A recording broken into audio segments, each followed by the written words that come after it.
countrymen, my loving followers, plead my successive title with your swords. I am his firstborn son that was the last that wore the imperial diadem of Rome. But let my father's honours live in me, nor wrong mine age of this indignity.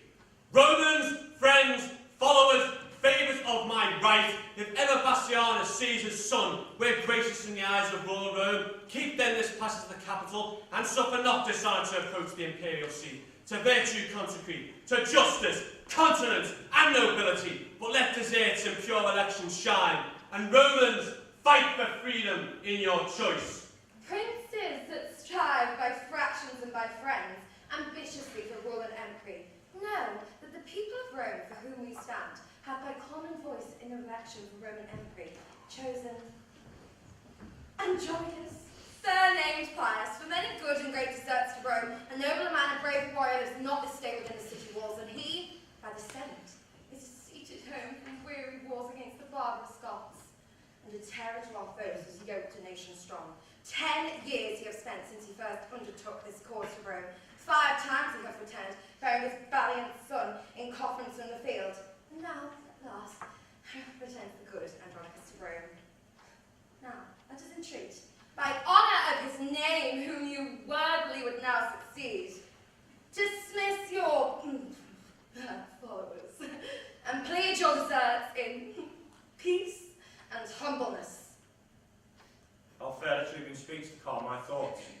Monsieur Andronicus, so I do ally thy uprightness and integrity, and so I love and honour thee and thy noble brother Titus and his 2 daughters, and to her whom my thoughts humbled all, gracious Lavinia, Rome's rich ornament, and to here I dismiss all my loving friends, and to my fortunes in the people's favour commit my cause and balance to be weighed. Friends, having thus forward in my right, I thank you all and hereby dismiss you all, and to love and favour of my country, commit myself, my person, and the cause! Rome, please just and gracious unto me, as I am confident and kind to thee. Open the gates to let me in. Tribunes and me, a poor competitor.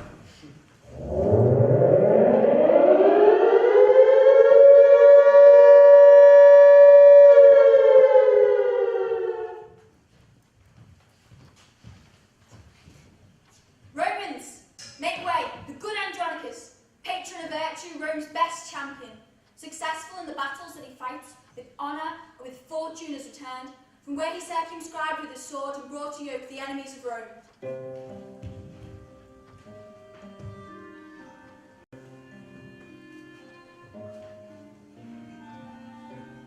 Hail Rome! Victorious in thy morning weeds, lo, as the bark that hath discharged her fraught, returns with precious jading to the bay, from whence at first she weighed her anchorage. Cometh Andronicus, bound with laurel bows, to resalute his country with his tears, tears of true joy for his return to Rome. Romans of 25 valiant daughters, half the number that King Prime had, behold their poor remains alive and dead. These that survive let Rome reward with love, these that I bring unto their latest home, with burial amongst their ancestors. Here, Goths have given me leave to sheath my sword. Titus, unkind and careless of thine own, why sufferest thou thy daughters unburied yet to cover on the dreadful shore of Styx? Make way to lay them by their brethren. They greet in silence as the dead are wont, and sleep in peace, slain in your country's wars. O sacred receptacle of my joys, sweet cell of virtue and nobility, how many daughters hast thou in store that thou wilt never render to me more? Give us the proudest prisoner of the Goths. They were my hue heirlooms, and in the pile I've made spracked of sacrifices flesh, for the safe prison of their bones.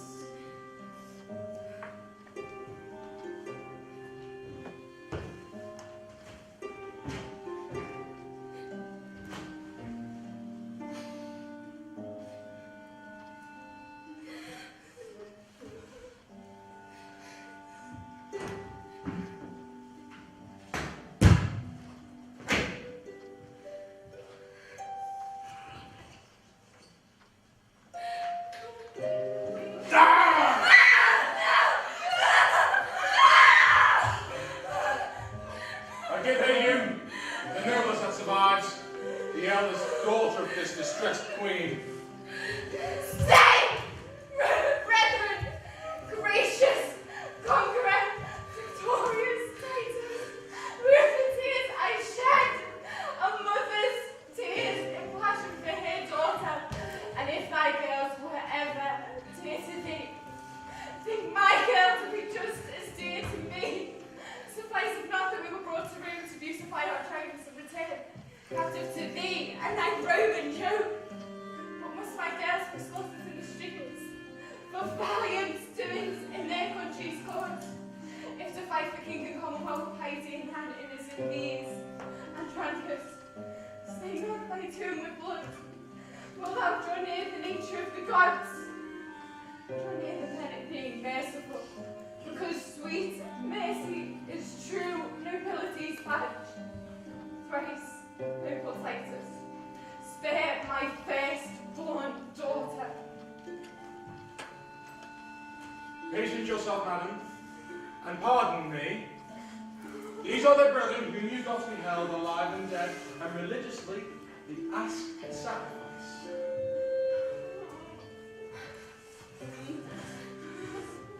To this, your daughter is marked, and die she must to appease their grown shadows that are gone. Away with her, and make a fire to valor swords, nor the blood of yours as hew her limbs, they be clean and sweet.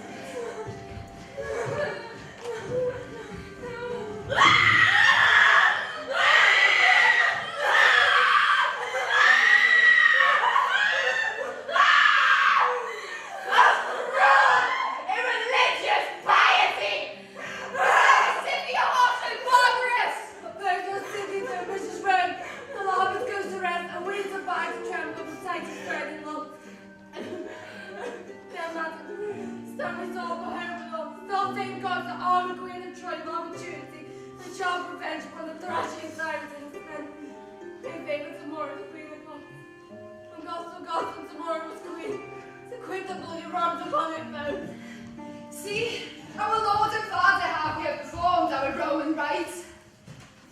The largest limbs are loved, and the trays of speed that sacrifice fire, whose smoke like incense doth flare in the sky.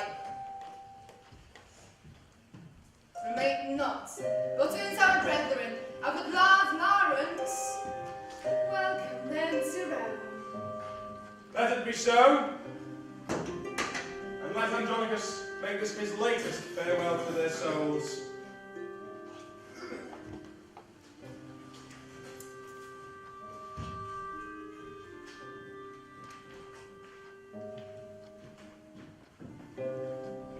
In peace and honour rest you here, my daughters. Here lurks no treason, here grow no damned grudges, here are no storms, no noise, but silence and eternal sleep. In peace and honour rest you here, my daughters.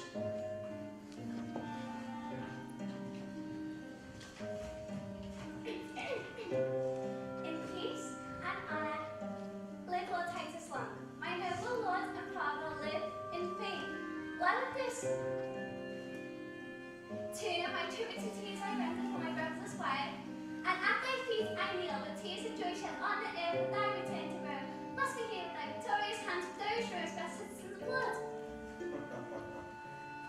Kind Rome, the hast thus lovingly reserved the toil of my age to glad my heart. Lavinia, live. Outlive thy father's days, and fate's eternal date for virtue's praise. Long live my beloved brother, Titus, gracious farewell for me as a good. Thanks, gentle tribune, noble sister Marcia. And welcome, nieces. He that survived and who that sleep in fame, who that drew your swords in country's cause. Titus Andronicus. The people of Rome send thee by me their tribune and their trust, this parliament of white and spotless hue, and name thee in election for Roman Empire. Be candidatus and help to set a head on heaven's throne. A better head their glorious body fits than his that chicks for age and feebleness. Rome soldier 40 years and led thy country strength successfully, and buried 120 valiant daughters, knight of the field, slain manfully in arms, in right and service to their noble country. Give me a settled honour for mine age, not a sceptre to control the world. Upright ye held lords and held at last. Titus, thou shalt obtain the nasty empery. Proud and ambitious tribune, canst thou tell? Patience, Prince Saturninus. Romans, do me right. Patricians, draw your swords and sheath them not, till Saturninus be Rome's emperor. Andronicus, would thou let ship to hell, rather than rob me the people's hearts? Proud Saturnine, interrupter, because that noble-minded Titus means to thee. Content thee, Prince. I will restore to thee the people's hearts and wean them from themselves. Andronicus! I do not flatter thee, but honour thee and will do till I die. My faction, if thou strengthen with thy friends, how most thankful be. Thanks to men of noble minds as honourable meed.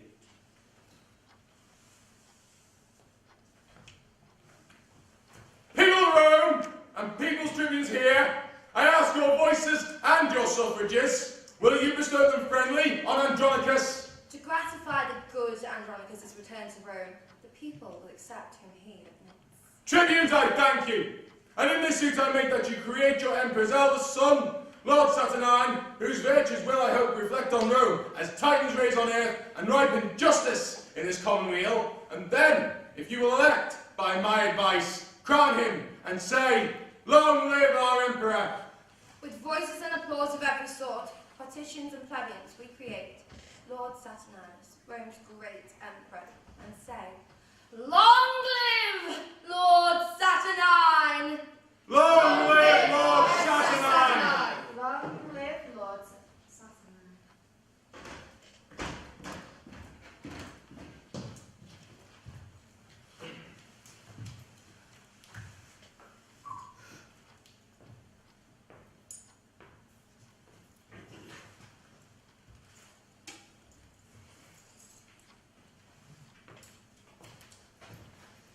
Titus Andronicus, for thy favours done towards in our election this day, I give thee thanks in part of thy deserts, and will with deeds requite thy gentleness. And, for an onset, Titus, to advance thy name in honourable family, Lavinia, do I make my empress, Rome's royal mistress, mistress of my heart, and in the sacred pantheon her spouse. Tell me, Andronicus, doth this motion please thee? It doth, my worthy lord, and in this match I hold me highly honoured of your grace, and in sight of Rome to Saturnine, king and commander of our commonweal, the wide world's great emperor, do I consecrate my sword, my chariot, and my prisoners. Presents well worthy of Rome's imperial lord. Receive them then, the tribute that I owe. Mine honour's ensigns, humbled at thy feet. Thanks, noble Titus, father of my life. How proud I am of thee and of thy gifts Rome shall record, when I do forget the least of these unspeakable deserts. Romans, forget your fealty to me. Now, madam, are you a prisoner to an emperor? To him that, for your honour and your state, will use you nobly and your followers. A goodly lady, trust me. The hue thou choose, nor I to choose in you. Clear up there, queen, that cloudy countenance. Though chance of war hath wrought this change of cheer, thou comest not to be made a scorn in Rome. Princely shall be thy usage every way. Rest on my word, and let not discontent unto your hopes. Madam, need comforts you can make you greater than Queen Goths. Lavinia, you are not displeased with this. That I, my lord. Since your nobility warrants, these words for price and courtesy. Thanks, sweet Lavinia. Romans, let us go. Ransomless here we set our prisoners free. Proclaim our honours, lords, with trump and drum.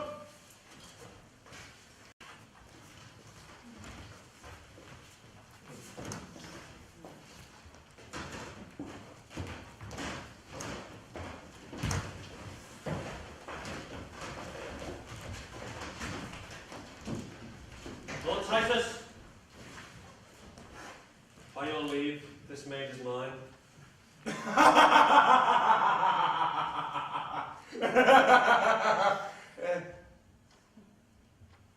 How, sir? Are you in earnest then, my lord? I, noble Titus, I am resolved in all to do myself this reason and this right. So can he case his Roman just and no justice seek but his own?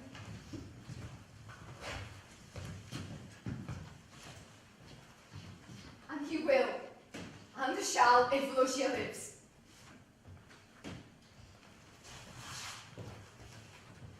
Traitors of arms, where is the Emperor's guard? Treason, my lord! Lavinia surprised! Surprised? By who? By him that justly made bare his betrothed from all the world away? Sisters, help me to convey her heads away. With my sword I will keep his soul safe. Follow, my lord, and I will soon bring her back! My lord, you pass not here.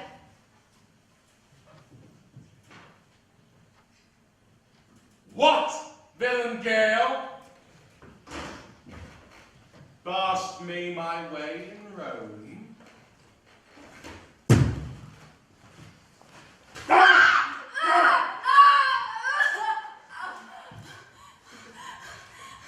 Help, Lucia, help!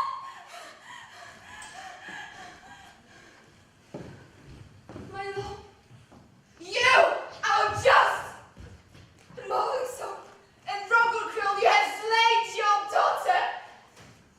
Nor thou, nor she, or any daughters of mine. My daughters would never so dishonour me. Traitor! Return Lavinia to the Emperor! Dead, if you will, but not to be his wife. This is another lawful promise to law.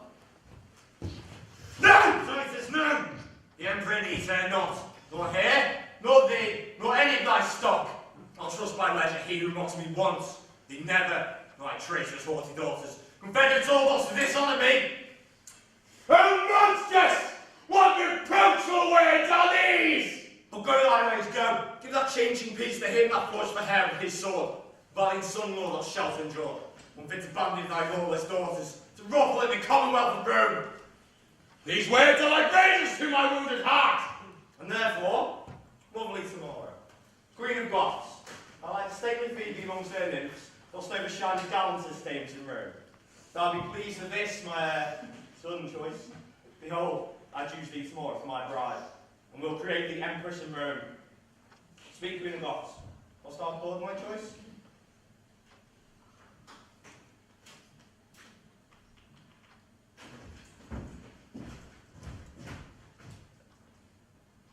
And here I swear by all the Roman gods, since priest and holy water are so near, and tapers burn so bright, that everything in readiness behind me near stand. I will not re-salute the streets of Rome, or climb my palace, till from forth this place I lead espoused my bride along with me. And here, in sight of heaven, to Rome I swear, if Saturnine is suffered back as the Queen of Goths, she will a handmaiden be to his desires, a loving nurse, a mother to his youth.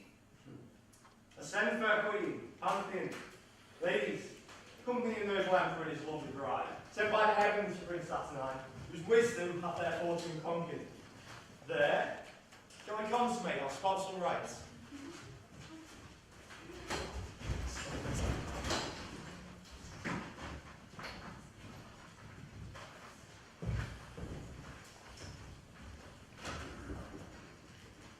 I am not bid to wait upon this bride. Titus, when wert thou wont to walk alone, dishonoured us and challenged of wrongs? Oh, Titus! Oh, see what thou hast done!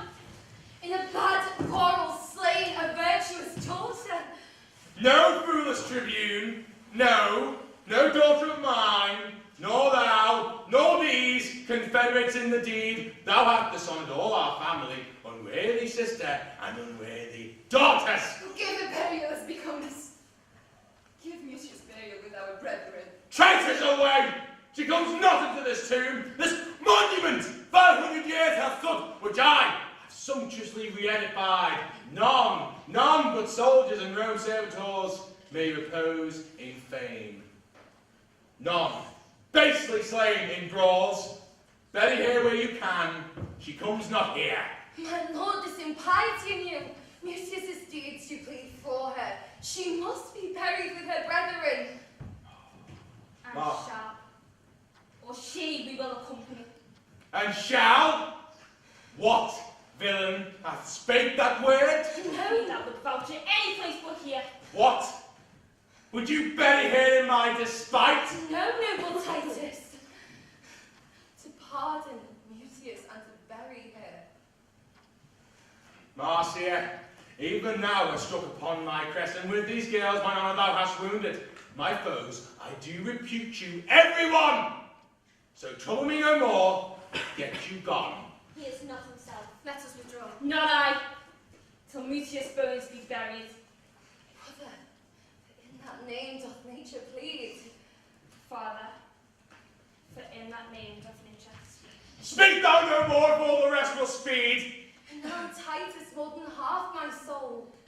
Father, a soul and something is of us all. Suffer thy sister Marcia to enter. Let Mucius not be barred his entrance here.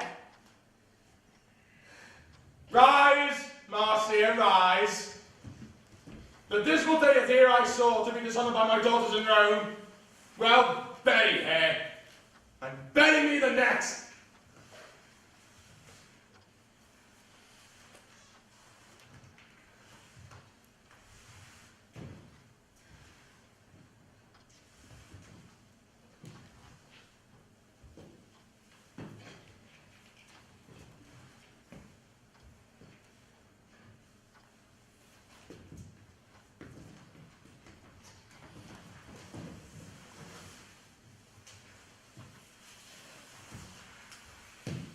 My lord, to step out of these dreary dumps. Why is it that the subtle Queen of Goths has sudden thus advanced in Rome? I know not, Marcia, but I know, whether by device or no, the heavens can tell. Is she not then beholding to this man who hath brought her for this high good turn so far? Yes, and will nobly him remunerate.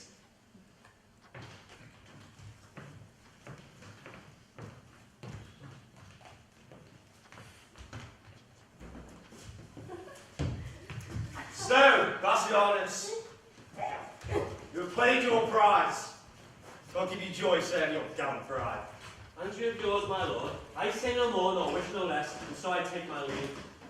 Traitor! If Rome have law, or we have power, thou and thy faction shall repent this room. Make me court, my lord, to seize my own, my true betrothal, and now my wife. Let the laws of Rome determine all. Meanwhile, I am possessed of that is mine. It is good, sir. You are very short with us, but if we live, we will be as sharp with you. My lord, what have I done? As best I may answer I must, and shall do with my life. Only thus must I give your grace to know, that by all the duties that I owe to Rome, this noble gentleman, Lord Titus here, is an honour and an opinion. Wrong, that in the rescue of Lavinia, with his own hand, did slay his youngest daughter, and seal to you, and highly moved to wrath, to be consoled that he frankly gave. Receive him, then, to favour Saturnine, he that have expressed himself in all his deeds, a father and a friend to thee and Rome. Prince Bassianus, plead to plead my deeds. 'Tis thou and those that have dishonoured me. Rome and the righteous heavens be my judge. How I have loved and honoured Saturnine. My worthy lord, if ever tomorrow were gracious and those princely eyes are crowned, then hear me speak and indifferently for all. And at my suit, pardon what's past. What, madam? Be dishonoured openly and put it up without revenge? Not so, my lord. The gods of Rome proclaim that I should be awful to dishonour you, but on thine honour dare I undertake, for good Lord Titus is innocent in all, whose fury not assembled speaks his grief. At my suit, look graciously on him. Lose not so noble a friend on vain suppose, nor with sour looks afflict his gentle heart. Be one at last. Dissemble all your griefs and discontents. You are but newly planted in your throne. Less then, the people, and the petitions too, upon a just survey take Titus's part, and so supplant you for ingratitude, which Rome reputes to be a heinous sin. Yield at entreaties and let me alone. I'll find a day to massacre them all, and raise their faction and their families. The cruel father, and his treacherous daughters, who I've sued for my dear girl's life, and let them know what 'tis to let a queen kneel in the streets and beg for grace in vain. Come, sweet emperor. Come, Andronicus. Take up this good old man and cheer the heart that dies in tempest of thy angry frown. Rise, Titus, rise. My empress hath prevailed. I thank your majesty, and hear, my lord. These words, these looks, infuse new life in me. Titus, I am an incorporate in Rome, a Roman now adopted happily, and so must advise the emperor for his good. This day, all quarrels die, Andronicus, and let it be mine honour, good my lord, that I have reconciled your friends in you. For you, Prince Bassianus, I have made my word and promise to the emperor that you will be more mild and tractable. And fear not, ladies. And you, Lavinia. By my advice, all humbled on your knees.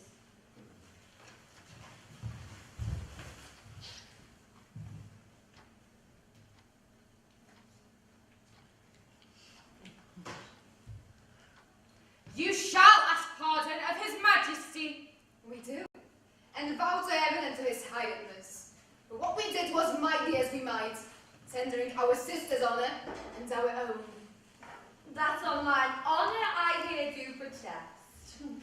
Away, talk not! Troubles do more! Nay! Nay, sweet emperor, we must all be friends. The tribune and his nieces kneel for grace. I will not be denied. Sweetheart, look back. Marcia, for thy sake and thy daughters here, and my lovely tomorrow's entreats, I do remit these young girls' heinous faults. Stand up! Lavinia, though you left me like a churl, I found a friend, and sure as death I swore I would not part a bachelor from the priest. Come, the Emperor's court can feast 2 brides. You are my guest, Lavinia, and your friends. This day shall be a love day tomorrow. Tomorrow! And if it please your highness to hunt the panther and the hart with me, with horn and hound, we will give your grace bonjour. Be it so, Titus, and Gramsci too.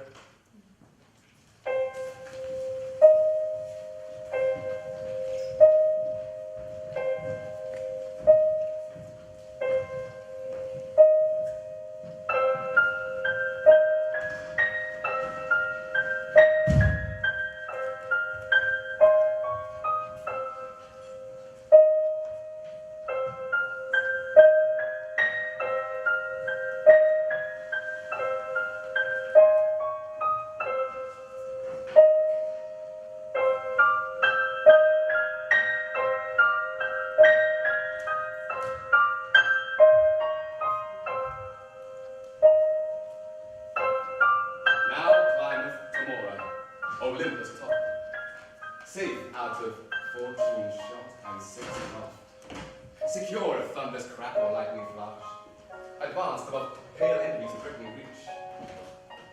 As when the golden sun salutes the morn, and having gilt the ocean with his beams, gallops the zodiac in his glistering coach, and overlooks the highest peering hills. So Tamora, upon her wit doth earthly honour wait, and virtue stoops and trembles at her frown. Then, Aaron, arm thy heart and fit thy thoughts to mount aloft thy imperial mistress, and mount her pitch, whom thou in triumph long hast prisoner held, fettered in amorous chains, and is fast bound to Aaron's charming eyes, that is Prometheus tied to the rock of Caucasus. Away with slave deeds and servile thoughts, I will be bright and shine in pearl and gold, to wait upon this new made empress. To wait, said I, to wanton with this queen, this goddess, this Semiramis, this nymph, this siren, that will charm Rome's Saturnine, and see his shipwreck and his common wheels. Hello, what's this? Chiron, like he's one wit and I wit one. wants edge and manners, to intrude where I am graced, and make art effective. Demetrius, thou dost overween it all, and showing this to bear me down with praise. 'Tis not the difference of a year or two that makes me less gracious or thee more fortunate. I am able and as fit as thou to serve and disserve my mistress's grace, and that my sword upon thee shall prove and plead my passion for Lavindia's love. Why, girl, although our mother unadvised gave you down to rape you by your side, and you so desperate grown to threaten your friends, go to, have your laugh glued within your sheath. Do you know better how to handle Meanwhile, sir, with the little skill I have, full well thou shalt perceive how much I dare. Oh, girl, are you so brave? Now, ladies, so near the Emperor's palace, dare you fucking draw and maintain such a quarrel openly? Full well, I walk around with all this grudge. I would not for a million of gold the cause will notice them to close concerns. Nor would your noble mother how much more be so dishonored in the court of Rome for shame put up. All right, till I sheathe my rapier in her bosom and withal, nor sees me break your speeches down her throat, and she hath breathed in my dishonour here. That is I prepared, full resolved. Foul spoken coward, that thunderous with thy tongue and with thy weapon. Nothing darest before. Away, I say! Now, by the gods that warlike goths adore, this petty rabble will undo us all. Why, think you not how dangerous it is to jet upon a prince's right? What? Has Lavinia become so loose, or Bassianus so degenerate, that for her love such quarrels may be broached without controlment, justice, or revenge? And ladies, beware, and should the Empress know this discord ground, the music will not please. I care not. I love Lavinia more than all the world. Youngling, learn thou to make me a choice. Lavinia is thy elder sister's hope. Why, are you mad? Or know ye not in Rome how furious and impatient they be, and cannot brook competitors in love? There are 1,000 deaths I propose to achieve her, whom I love. To achieve her! How?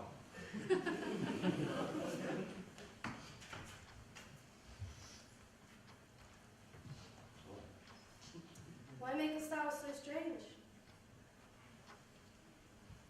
She is a woman. Therefore must be wooed. She is a woman. Therefore must be won. She is Lavinia. Therefore must be loved. What man? More water glides down the mill than wants the miller of. And easy it is of a cutloaf to steal a shive, we know. Though Bassianus is the emperor's brother, better than he have worn Vulcan's badge. Aye, and as good as Saturninus may. Then why should he despair and know some woman with fair words, looks, and liberty? What? Hath not that fall often struck a down, and borne here cleanly by the keeper's nose? Why, then it seems some certain snatch or so would serve your turns. I to the tale served. Hereon, thou hast hit it. Would you had hit it too? Then should not we be tired with this ado? Why, hark ye, hark ye. And you such fools to swear for this? Would it offend you then, that both should speed? Faith not me. Nor I, so I the one. Well, you are sisters, for shame, be friends, and join for that you jar. 'Tis policy and stratagem must do that you effect, and so much you resolve that which you cannot, as you would achieve. You must perforce accomplish as you may. Oh, you thick blood. Right, take this in me. Lucrece was not more chaste than this Lavinia, Bassianus love, and a speedier course than lingering languishment must be pursued, and I have found the path. Ladies, a solemn hunting is in hand. There will the lovely Roman lady troop, and the forest walks are wide and spacious, and many unfrequented spots there are, fitted by kind for rape and villainy. Single you thither then this dainty building, and strike a hole by force! If not by words, but this way or not at all stand you in hope. Come, come, our empress with her sacred wit to villainy and vengeance consecrate, and we will acquaint with all that we intend, and she shall fire our engines with advice that will not suffer you to square yourselves, but to your wishes height, advance you both. Now listen carefully. The Emperor's court is like the house of fame. The palace is like, it's got loads of tongues and eyes and ears. But anyway, the woods, they're ruthless, yes. They're dreadful, yes. Death, what? And down. There speak and strike, brave girls, and take your turns. There, serve your lusts, shadow from heaven's eye, and revel in Lavinia's treasury. Thy counsel, lad, smells no cowardice. Be right or wrong, till I find a stream to cool its heat, a charm to calm its spirits.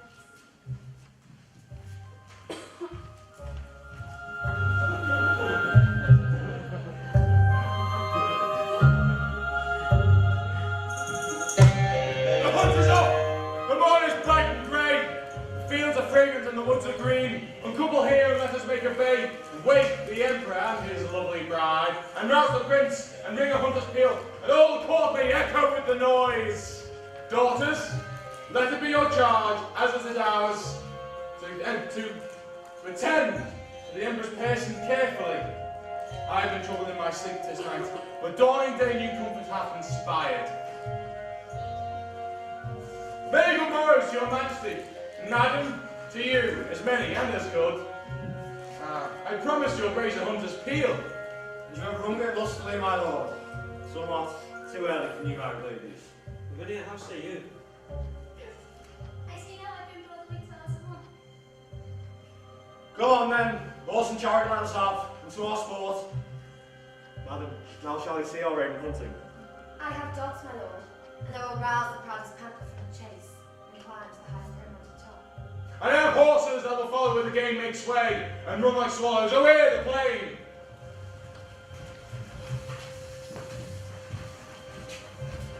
Hang on, we hunt not, neither horse nor hound, nor hope to pluck a dainty doe to the ground.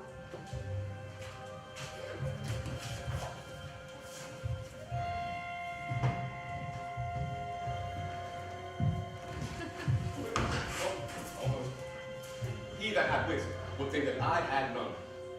To bury so much gold under a tree, and never after to inherit it. Well, let him that thinks of me so abjectly know that this gold is to coin a stratagem, which cunningly effective will beget a very excellent piece of villainy. And so repose, sweet gold, but there I rest. That have their arms out of the emperor's chest. My lovely where focus thy sight, where everything doth make a gleeful rest. The birch come out on every bush, the snake lies held deep in the cheerful sun. The green leaves quiver in the cooling wind and mark a checkered shadow onto the grass. Under their sweet shade arrowed, let us sit. And whilst the babbling echo mocks the hounds,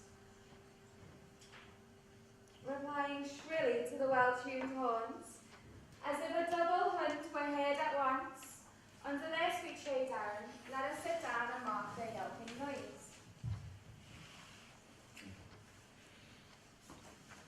And, after conflict such as was supposed, the wandering prince and Dido once enjoyed, when with a happy storm they were surprised, and curtained within a counsel-keeping cave, we may, each reefed in the other's arms, our pastimes done, possess a golden slumber. Whilst hounds and horns and sweet melodious birds be unto us as is a nurse's song, of lullaby to bring her babe asleep. Though Venus governed your desires, Saturn is dominating over mine. What signifies my deadly standing eye, my silence and my cloudy melancholy, my fleece of woolly hair that now uncurls even as an adder which it doth unroll to do so fatal execution? No, madam, these are no venereal signs. Vengeance is in my heart, death in my hand, blood and revenge are hammering in my head, heart Aurora, the empress of my soul, which never hopes more heaven than rest in thee. This is the day of doom for Bassianus. His Philomel must lose her tongue today. Thy daughters are to make pillage of her chastity and wash their hands in Bassianus' blood. Seize thou this letter, take it up, I pray thee, and give the king his faithful plot to scroll. Now,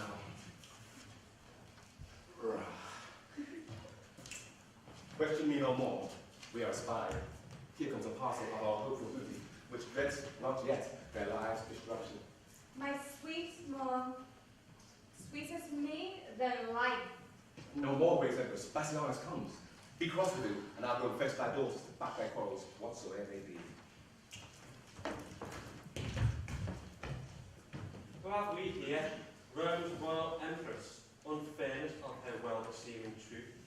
Or is it Diane, habited like her, who hath abandoned her holy groves to see the general hunting in this forest? Saucy control of our private steps. Had I the power that some say Diane had, thy temples should be planted presently with horns, as was Actaeon, and the hound should drive upon thy newly transformed limbs, unmannerly intruder as thou art. On your patience, gentle Empress, this word you have a goodly gift in horning, and to be doubted that you and your more are single for to try experiments. Do shield your husband from his house, and they was pity they should take him for his guide. Believe me, Queen, your sworn chimerian doth make your honour and his body's hue spotted, detested, and abominable. Why are you sequestered from all your train, dismounted from your snow-white goodly steed, and wandered hither to an obscure plot, accompanied but with a barbarous Moor, if foul desire had not conducted you? And being intercepted in this boat, great reason for my mighty lord to be rated for sauciness. I pray you, let us hence and let her very uncle love this valley hence purpose passing by. The king, my brother, shall have noted this. Aye, for these slips have been made for, and good king to be so mightily revealed.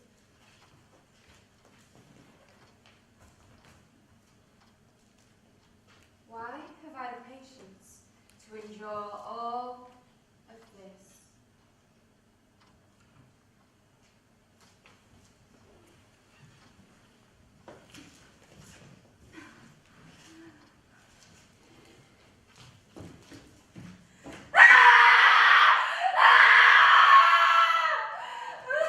My lord, dear sovereign, our gracious lord.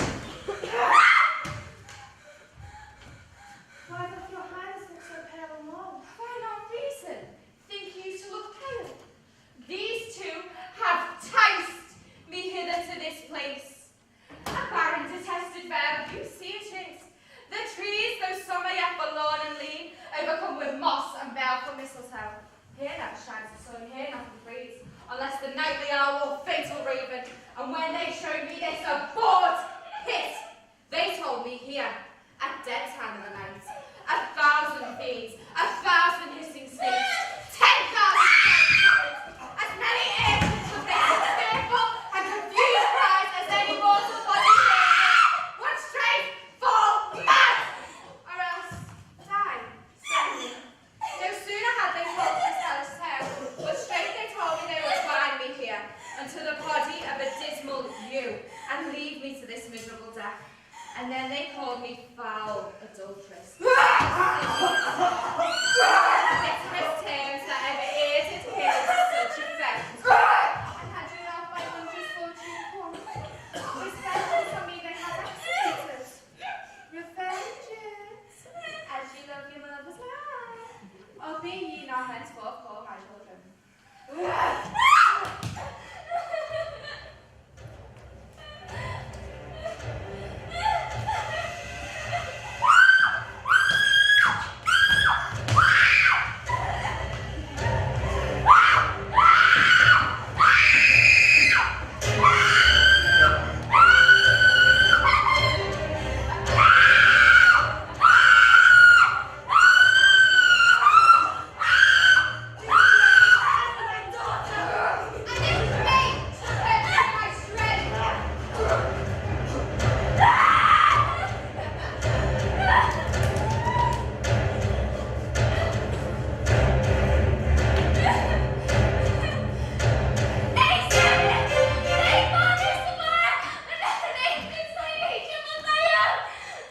Give me that, my young.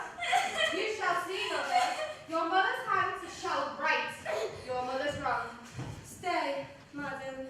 Here is more belongs to her. First, thrash the corn, and after burn the straw. This minion stood upon her chastity, on her nuptial vow, her loyalty. And with that painted hope, braves your mightiness. And shall she carry us unto her grave? And if she do, I would, a unit. Life hence her husband to secret hold. Make his dead trunk, pillow to our lust. But when you have the honey you desire, let not this wasp our livers prove to sting. I warrant you, madame, we will make that sure. Come, mistress, snap the force with her joy. That nice preserved honesty of yours. I don't want to. Now there is the woman's face. I will not hear her speak. Away you have. Sweet Lord, entreat me, hear me, my woman.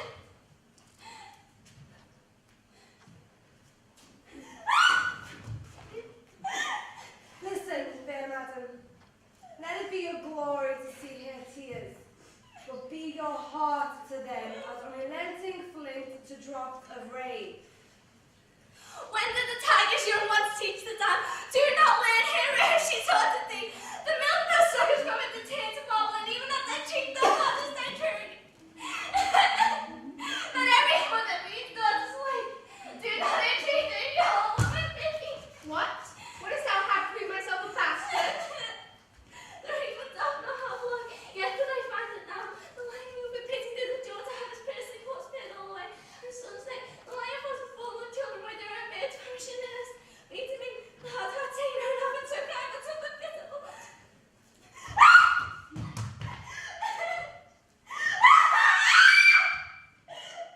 I know not what it means. Away with her. For my mother's sake, that gave thee life. Who might have slain thee, be not obtrude. Open thy devil yet! Hadst thou in person near offended me, even for his sake am I pitiless. Remember, girls, I poured forth tears in vain to save your sister from the sacrifice. But fierce Andronicus would not relent! Therefore, away with her. Use her as you will. The worse to her, the better loved of me. Oh, some more, behold a gentle queen, and with thy own hands kill me in this place. Oh, I am a slave of Basilisk. Is died. What beggest thou, fond woman? Let me go. This present thou I beg, and one more thing that Lord of the night my tongue to tell. Keep me from this waste and killing lust, and tumble me into some lost pit. Do that, and be a charitable man. So should I rob my daughters of their sweet faith? No, let them satisfy themselves on thee. Away, for thou hast stayed us here too long. That brings no woman than a beastly creature, the blessed enemy of my general name, if beautiful. Nay, then I'll stop your mouth.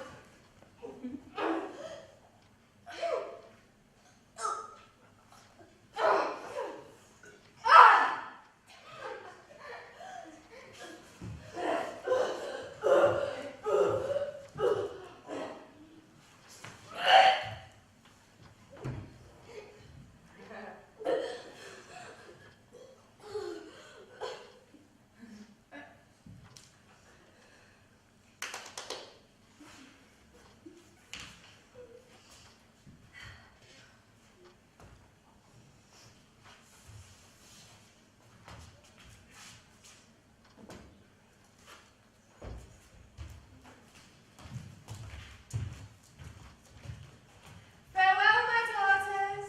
See that you make her sure. Ne'er let my heart no merry cheer indeed, until all the Andronici be laid away. Now shall I hence seek my lovely more, and let my spleenful daughters this troth declare.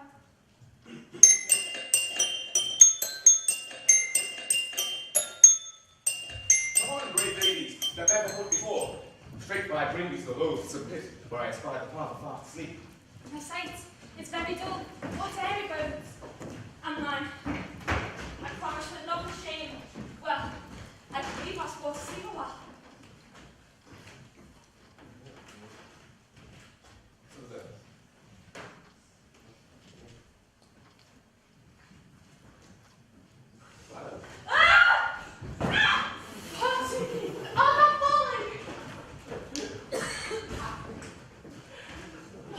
Subtle hole is this.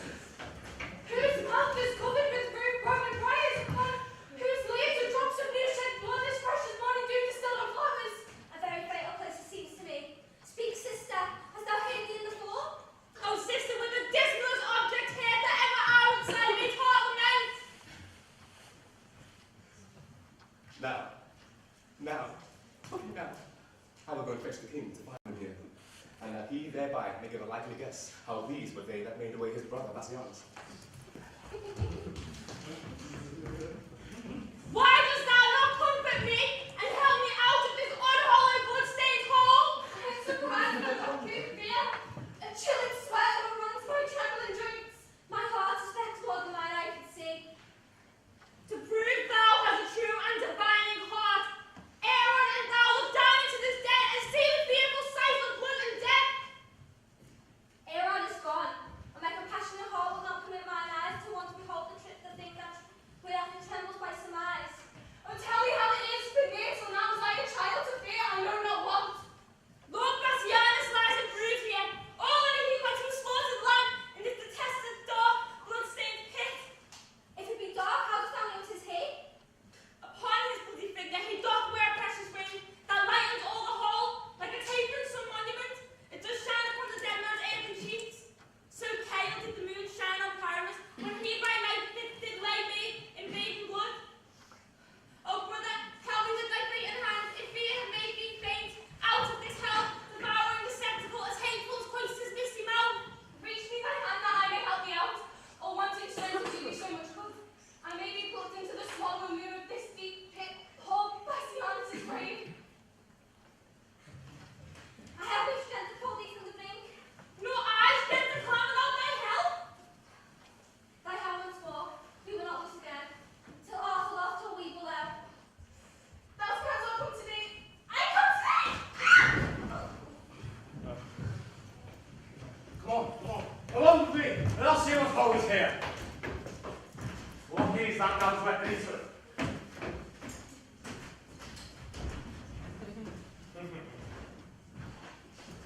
Say what art thou that lately didst descend into this gaping hole of the earth? The unhappy sons of old Andronicus bore hither in this unlikely hour to find thy brother Bassianus dead. My brother Bassianus dead, and who thou dost but jest? He and his lady both are at the lodge upon the north side of this pleasant chase. It's not enough since I left him there. We don't know where you left him all alive, but out alas here we find him dead. Where is my lord the king? Here tomorrow, the grief, the killing grief. Where is my brother Bassianus? Out to the bottom, dost not search for him. Oh, Bassianus, he lies murdered. Then it's all too late I bring this fate to wit. The comfort of this time of tragedy. I wonder greatly how man's face can fold in pleasing smiles such murderous to me. And if we miss to meet him handsomely, shall we turn to him Bassianus as we mean? Do thou so much as dig the grave for him, thou knowest our meaning. Look for thy reward among the nettles of the elm tree, which overshades the mouth of that same pit where we decree to bury Bassianus. Do this, and purchase us thy lasting friend. Oh, Lord, was ever heard the like? This the pit and this is the elm tree. Look, sir, if you can find a huntsman, I should have murdered Bassianus here. Oh, my gracious lord, here is the bag of gold. 3 of thy well smokers and bloody gun have been bereft my brother of his life! Buxton, drag them from the pit into the prison. There let them bide until we've devised some never-ending torturing pain for them. What? Are they in this pit? Oh, wondrous thing, how easily murder is discovered. My lord, upon my feeble knee, I beg the spring with tears not lightly shed, but this fell fault of my cursed daughters, and cursed the fault be proven in them. If it be proved, you see it is apparent. Who found this letter tomorrow? Was it you? Andronicus himself did take it all. I did, my lord, yet let me be their bail, for I vow my father's reverend tomb, that they shall be ready at your highness's will, to answer their suspicion with their lives. Thou shalt not bail them. See thou follow me. So bring the murdered body, some the murderers. Let them not speak a word, the guilt is plain. For by my soul, where their worst end in death, thy end upon them shall be executed! Andronicus, I will entreat the king, and fear not thy ladies. They shall do well enough. Lucia, stay not to talk with them.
hunger ravished thee?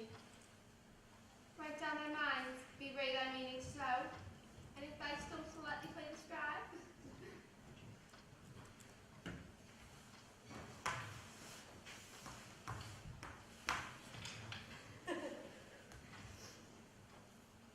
See how it signs and tokens sheep and scowl. Go home, pour for sweet water, and wash thy hands. She hath no tongue to call nor hands to wash. And so, let's leave her to her silent walks.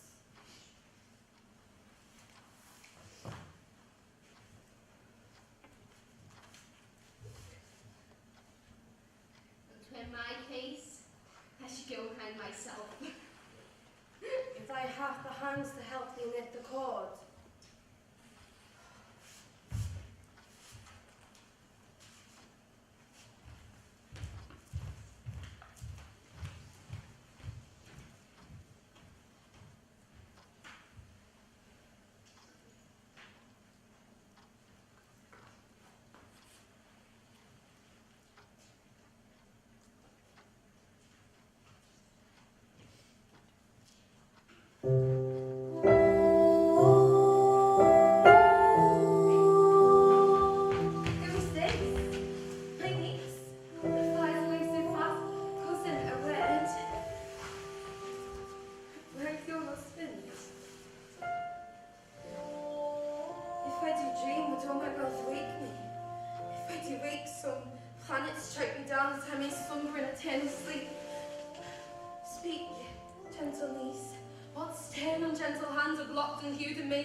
Branches, those sweet ornaments, things I've sought to sleep in.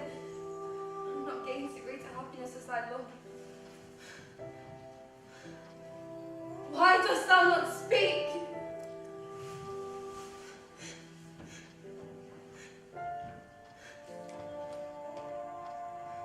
But sure, some terrors have deflowered thee. Cut thy tongue. Unless thou should detect him. Don't turn thy face away for shame, and not stand all this loss of blood. And let you conjure it with free, eschewing spells. And yet, cheeks as red as Titan's face, blushing to be encountered in the cloud. Shall I speak for thee? Shall I say 'tis so?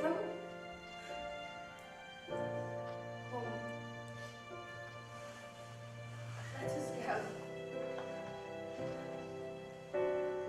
We'll make a father blind.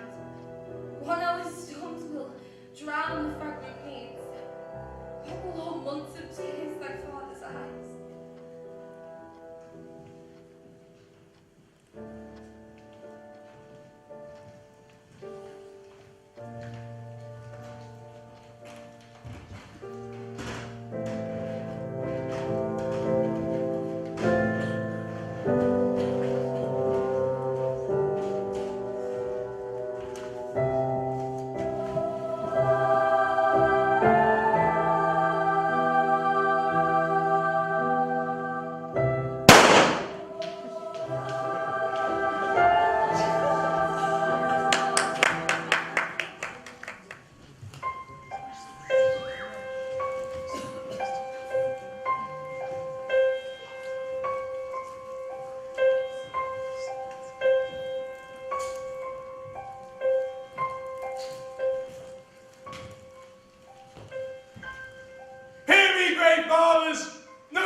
Stay! For pity of mine age, his youth was spent in dangerous wars whilst you securely slept. For all my blood and rooms may pour shed, for all the frosty nights that I have watched, and for these bitter tears which now you see filling the age wrinkles in my cheeks, be pitiful to my condemned daughters, whose souls are not corrupt with this thought. For 22 daughters I never wept, because they died in honour's lofty bed.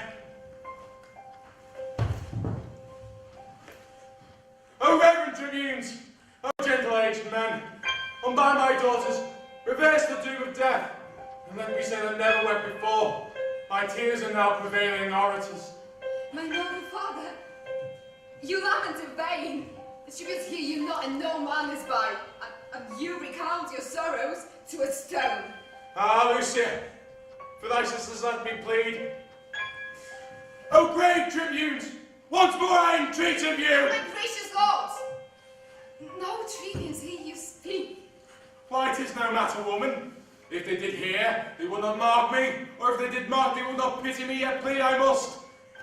Therefore I tell my sorrows to the stones. When I do weep, they humbly at my feet receive my tears, and seem to weep with me. Stones are silent and offended not, and tribunes with their tongues do men to death. But wherefore standest thou with thy weapon drawn? To rescue my sisters from the death, for which attempt the judges have pronounced my everlasting doom of punishment. Oh, happy woman! Foolish Lucy does not perceive Rome is but a wilderness of tigers.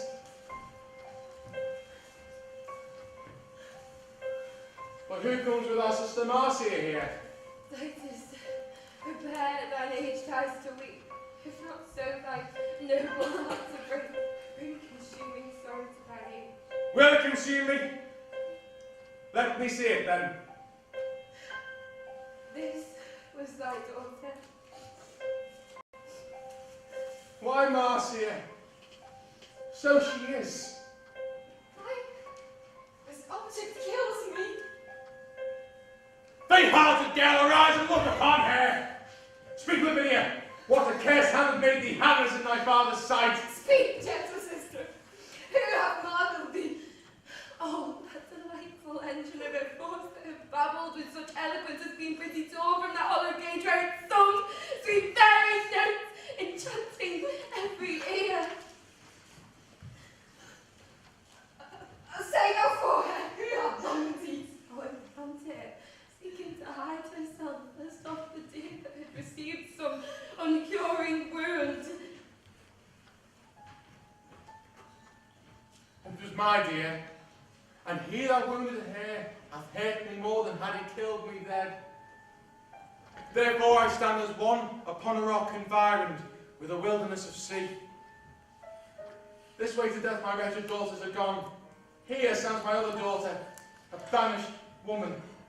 But that which gives my soul the greatest pain is dear Lavinia, dearer than my soul. Had I seen thy picture in this plight, it would have maddened me. What should I do, now that I behold thy lively body so? Thou hast no hands to wipe away thy tears, nor tongue to tell me who hath martyred thee.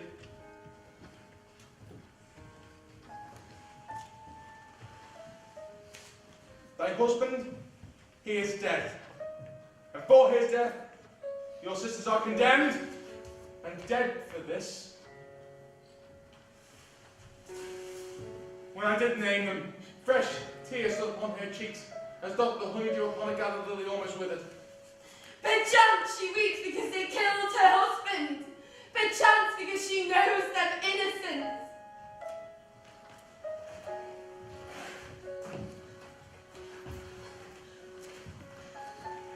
If they did kill thy husband, then be joyful, because the law hath taken revenge upon them. No, no, they will not do so foul a deed. Witness the sorrow that their sister makes. Gentle Lavinia, let me kiss thy lips. Oh, make some sign how I may do thee ease. Shall the good aunt, and thy sister Lucia, and thou and I sit round about some fountain looking all downwards be all our cheeks. Have they stained as meadows yet not dry with miry slime left over by a flood? And in that fountain shall we gaze so long, till the fresh taste be taken from that cleanness, and made a brine pit with our bitter tears? Or shall we put away our hands like thine? Or shall we bite our tongues, and in dumb shows pass the remainder of our hateful days? What shall we do? Let us, that have tongues, plot some deuce of bear the misery, to make us wonder that in time to come. Speak, father, cease your tears, and your grief, look how my wretched sister stops and weeps. Patience, dear niece. Good Titus, dry thine eyes.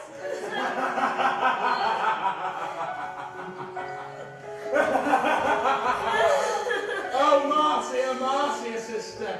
Why would thine own cannot dry a tear of mine? But thou, poor woman, hast drowned them with thine own. Let me wipe her cheek. Titus Andronicus, My lord, the emperor, sends thee this word, that if thou love thy daughters, then let Marcia, or Lucia, or thyself, oh, Titus, or any one of you, chop off your hand and send it to the king. He for the sale will send thee hither both and all thy daughters alive, and that should be the ransom for their father. Oh, gracious emperor! Oh, gentle Aaron! Did ever raven sing so like a lark that gives through tidings of the sons of prize? With all my heart, I will send my hand to the emperor. Good Aaron, wilt thou help to chop it off? Stay, father! For that noble hand of thine that thrown down so many enemies shall not go. My hand will serve the turn. My youth to bear serve blood and you. Therefore, my hand shall save my sisters from the death. And which of your hands have not defended Rome? Mine have been with idle. Let it serve, and I kept it to an honourable end. Nay, come, agree, whose hand shall come along? For fear they die, before their pardon come. And mine shall go. Oh, by heaven, this shall not go. Women! Stay your strife! Such withered hairs of these are meet for plucking, and therefore mine!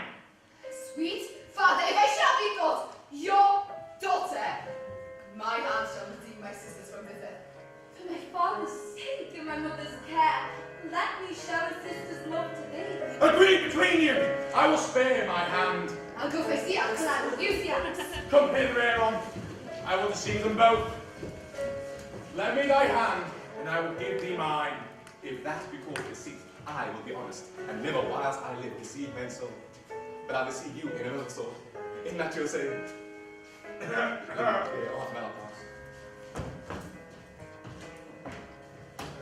Come on, long legs. Yes, yes.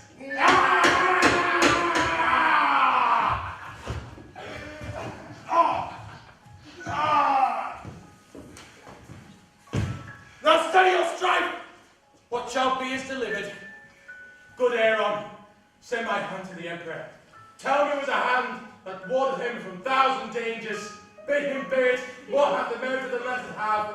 As for my daughters, say I count for them as jewels purchased at an easy price, yet dear too, because I bought my own. I go, Andronicus, and for thy hand look by and by to have thy daughters with thee. The daughters' heads I mean. Oh, how this villainy doth flatter me with the very thoughts of it. Let fools do good, and fair men call for grace. Aaron will have a soul black like his face.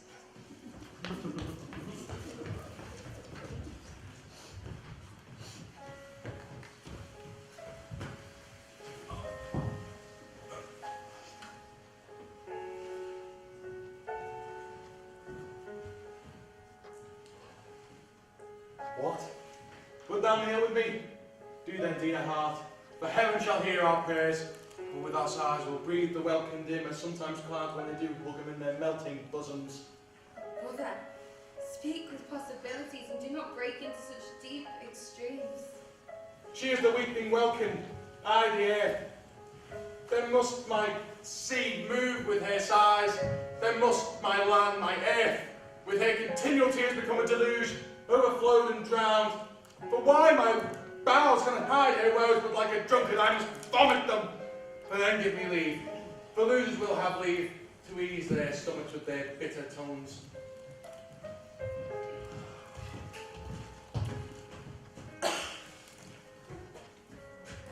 Weary Andronicus, and out thou of here with that good hand the emperor sent back.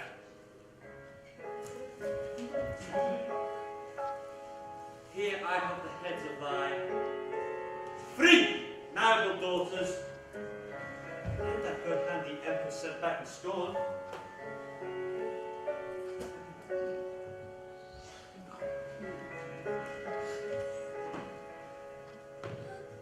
Thy griefs, thy sports, thy resolution mocked, woes me to think upon the woes more remembrance of my father's death. Why dost thou lie? Admit not with this hour! Why I have not another tear to shed? For these three heads do seem to speak to me, and threaten me I will not come to bliss, till all misfortunes be returned again. Come, let me see what task I have to do. You heavy people circle me about, that I may turn to each one of you, and swear unto my soul to right your wrongs.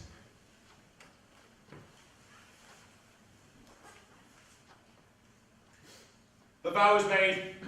Come, sister, take your head.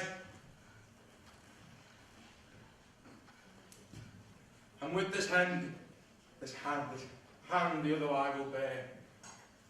Lavinia, thou shalt be employed. These arms! Hold thou my hand, sweet wench, between thy teeth. And as for thee, girl, go get thee from my sight. Thou art an exile, and thou must not stay. Hie to the Goths and raise an army there. And if you love me, as I think you do, let's kiss and part. For we have much to do.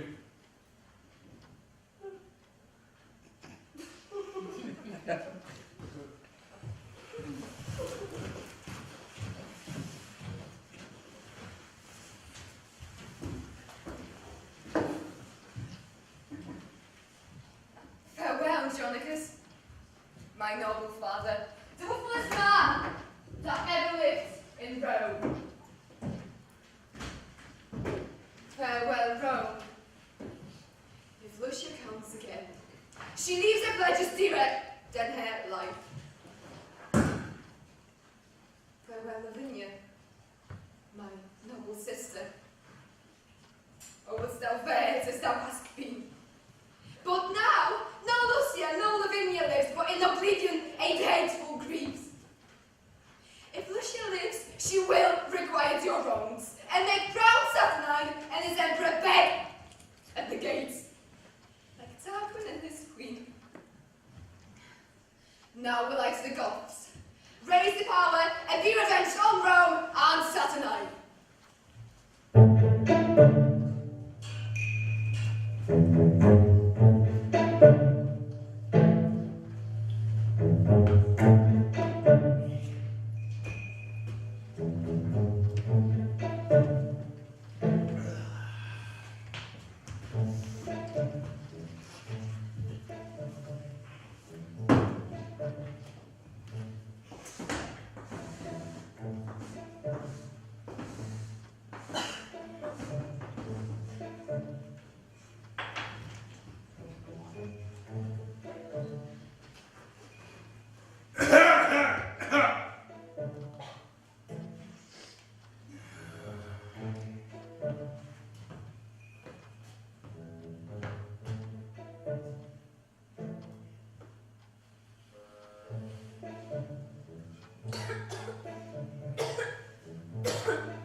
Talking signs.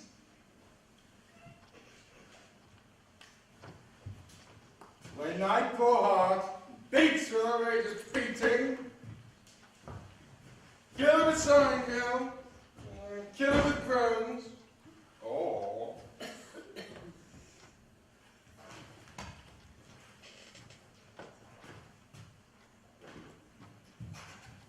Get some little knife between thy teeth.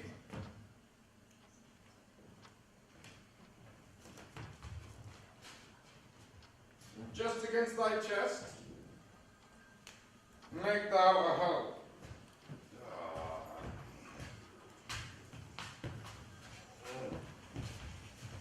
Fie, brother, fie!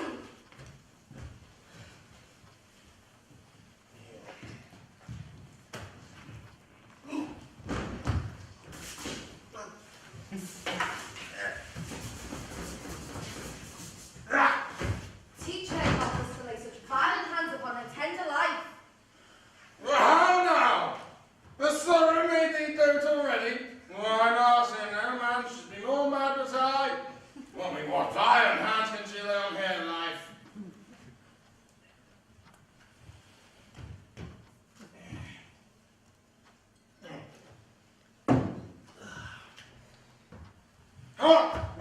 what she says, I can interpret all hem-hearted signs. She says she drinks no other drink but tears, brewed with her sorrow, meshed upon her cheeks. Oh, speechless and plain. I will end, I thought. Grandsire, leave these bitter laments. Make my Aunt Mary with some pleasing tale. Alas, thee tender girl, in passion moved, doth weep to see thy grandsire's heaviness. Peace then the sapling, thou art made of tears. And tears, ow, will melt thy life away.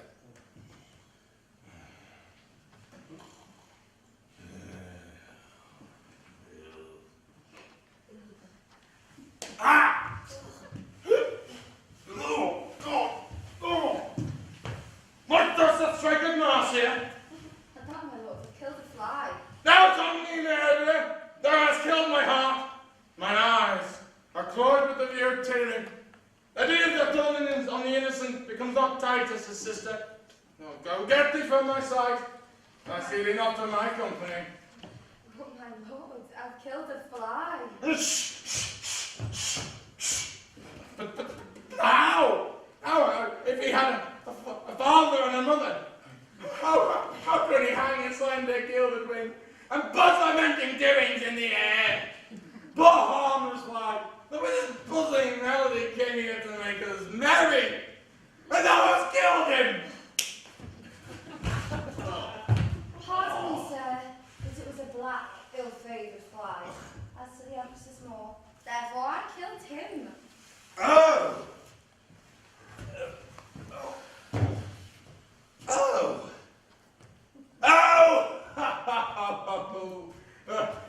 Well, then pardon me for reprehending thee, but thou hast done a very charitable deed.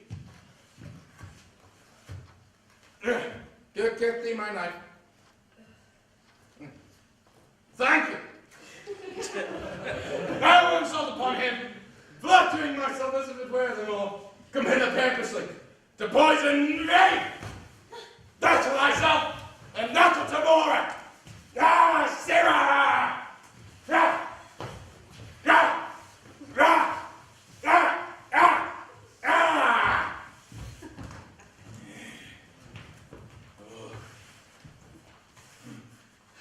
Alas, poor man, grief has wrought on him so he takes false shadows for true substances. Oh, fuck off!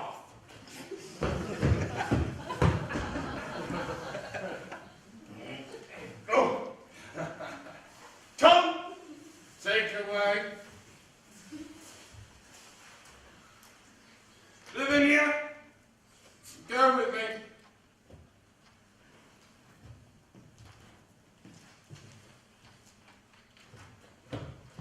Out to thy closet and go read to thee sad stories chanced in times of old. Come, girl, and go with me. Thy sight is young, and thou shalt read when mine begins to dazzle.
She loves the girl too well to do thee harm.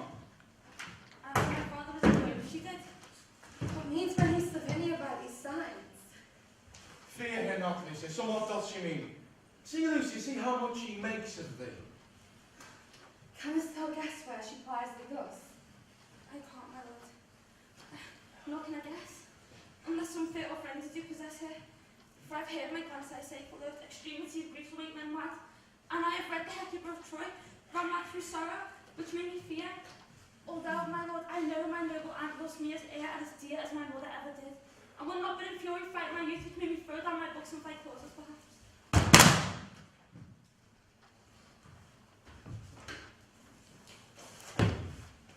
But pardon me, sweetness. If my aunt Marcia will go, I will most willingly attend your lecture. Lucia, I will. Oh no, Lavinia. Marcia, what means this? I think she means much more than one consented to the act. I was there more.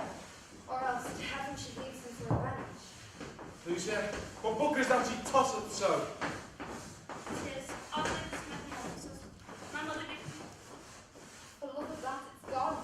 Perhaps she pulled it from among the rest. Soft. See how busily she turns the leaves.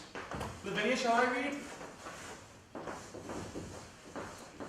This is the tragic tale of Philomel, and the treats of Tyrus' treason and his rape. And I fear that rape was the root of thine annoy.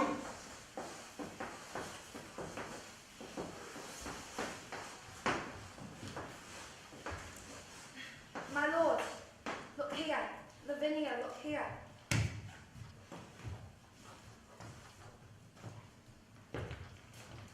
This sandy plot is claimed. Guide as fast as canst after me, and without the help of any hands at all, write thy name.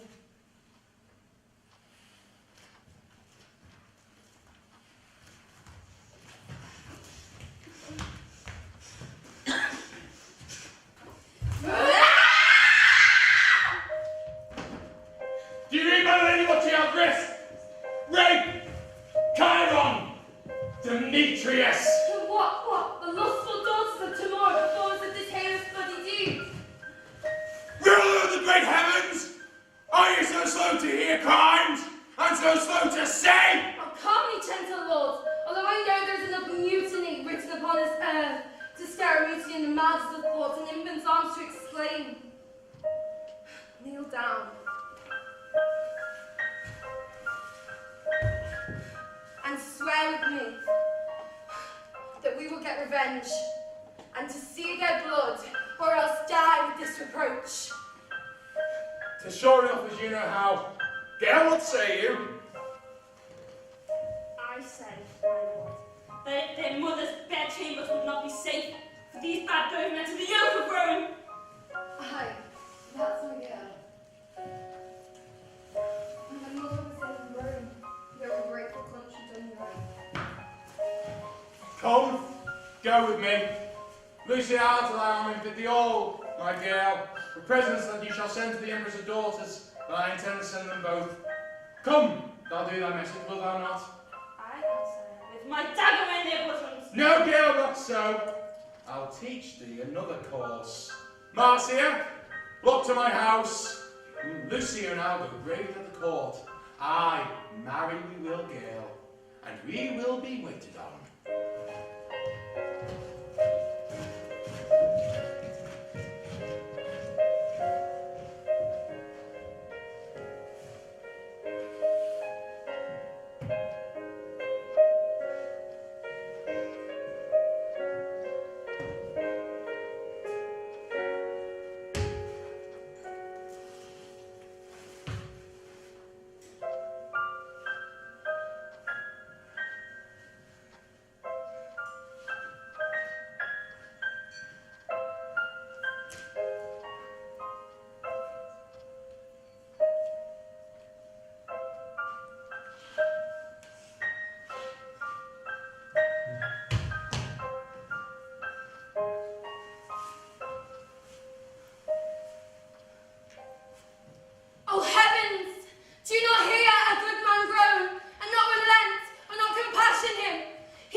Lucia. She hath some messages to deliver us. Aye, some mad message from her mad grandfather. My lords, with all humbleness I may, I greet your honors, my lords. And pray the Roman gods confound you both.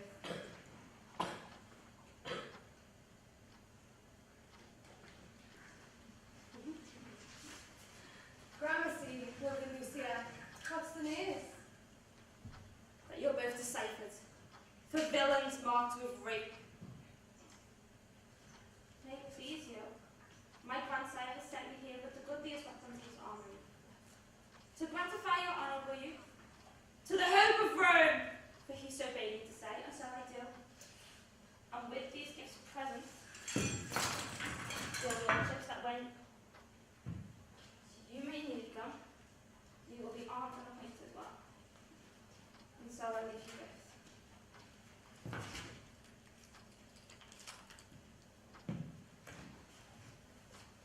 Like bloody villains. What's here? A scroll? And written round about, let's see.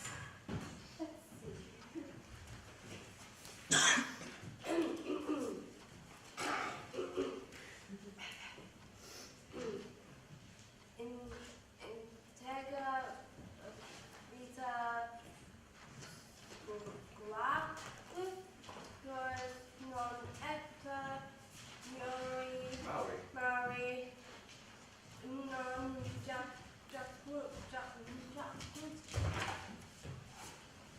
Oh, 'tis a verse from Horace. I know it well.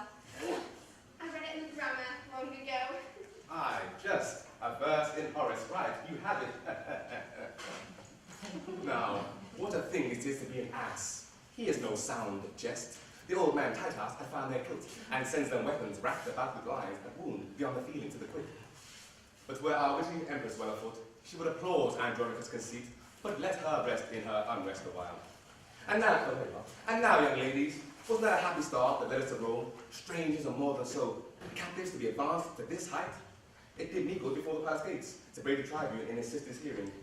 You mean more good to see so great a lord basely insinuate and send us gifts?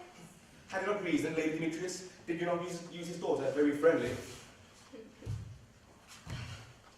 I would we had 1,000 Roman dames to such a bay, by turn to serve our lust. A charitable wish and full of love. Hear the like your mother for to say amen. Never cheap for 20,000 more. Come, let us go, and pray to all of gods for our beloved mother in her pains. Pray to the devils the gods have given us over.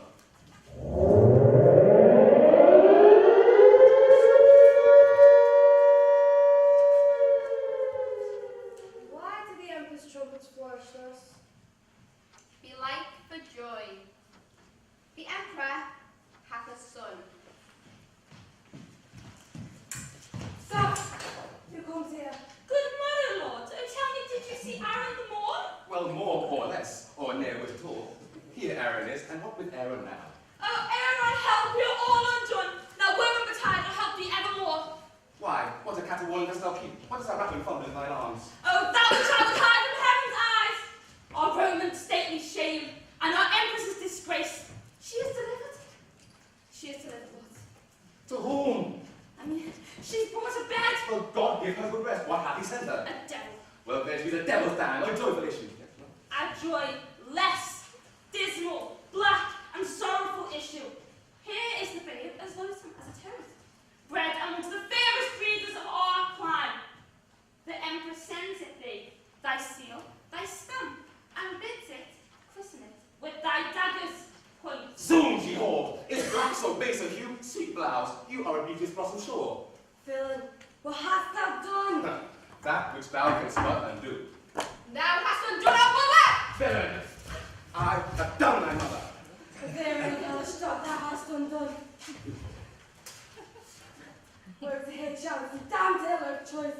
The chaos the offspring of so foul a fiend. It shall not live. It shall not die. Aaron, it must, its mother wills it to. What? Must it, nurse? Then let no man but I do execution on my own flesh and blood.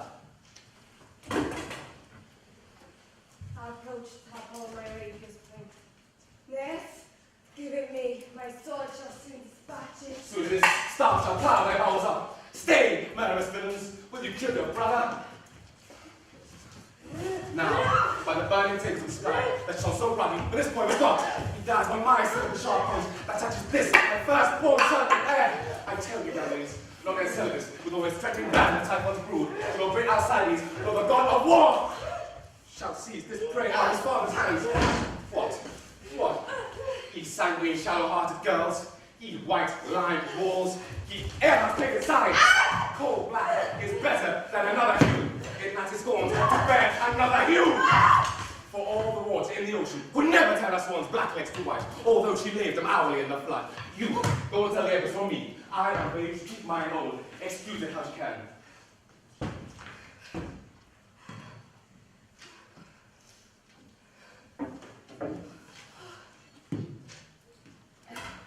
Did I betray them in my mistress thus? My mistress is my mistress. This, myself, the figure and picture of my youth. This before all the world do I prefer.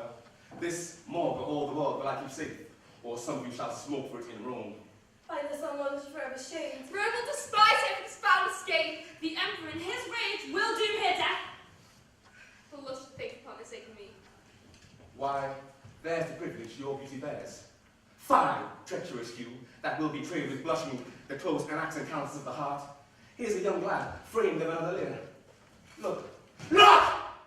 How the black slave smiles upon the father, as who should say, "Oh lad, I am thine own." He is your brother, ladies, sensibly fed of that self-blood that first gave life to you, and from that womb where you were in prison, he is enfranchised and come to light. Nay, he is your brother by the sure side, although my seal be stamped on his face.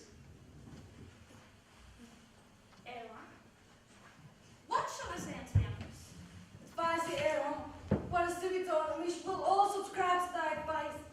Save thou the child, so we may all be safe. Okay, all right. Then sit me down, and let us all consult. My son and I will have wind of you. Now, keep there, and talk at pleasure of your safety. How many women saw this child of his? Why, so brave, ladies. When we join in league, I am the lamb. But if you brave them all, the chafed bull, the mountain lioness, the ocean swells, not so as air and storms. But say again, nurse, how many saw this child? Cornelia the midwife, myself, and no one but the delivered empress. Okay, so the empress, the midwife, and yourself. Two may keep counsel when the third's away. Go to the empress and tell her this, I said.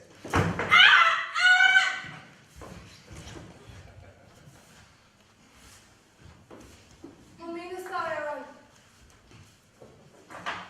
Wherefore thou biddest this? Oh, lady, miss, 'tis a deal of policy. Shall she live to betray this guilt of ours?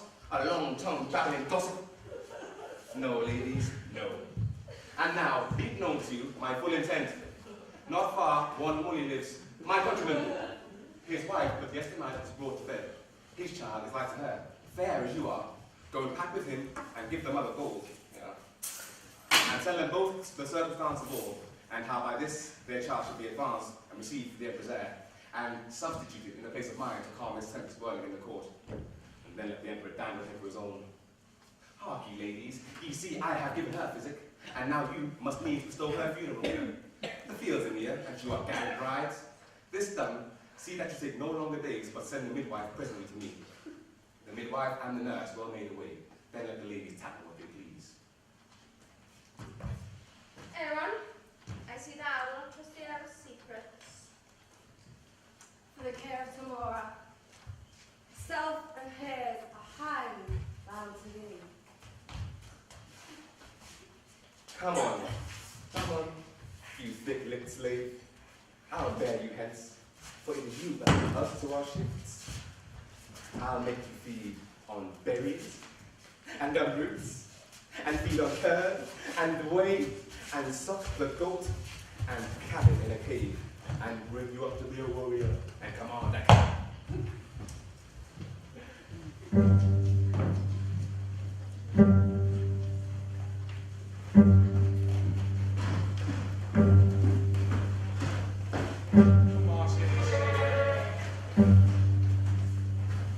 Now, woman, let me see your arm. And Jovan, that's for you. And Pollen. And Martin. That's for thyself. Here to Mercury, here to Pallas, to Saturnine. No, not to Saturnine, to Saturn. To hell with Saturnine. You are as good to go against the wind. Marcia, loose when I bid. On my word, I have written to effect, no god shall be left unsolicited. Shoot all your shafts into the court, you will afflict the emperor in his pride. Now, masters, draw!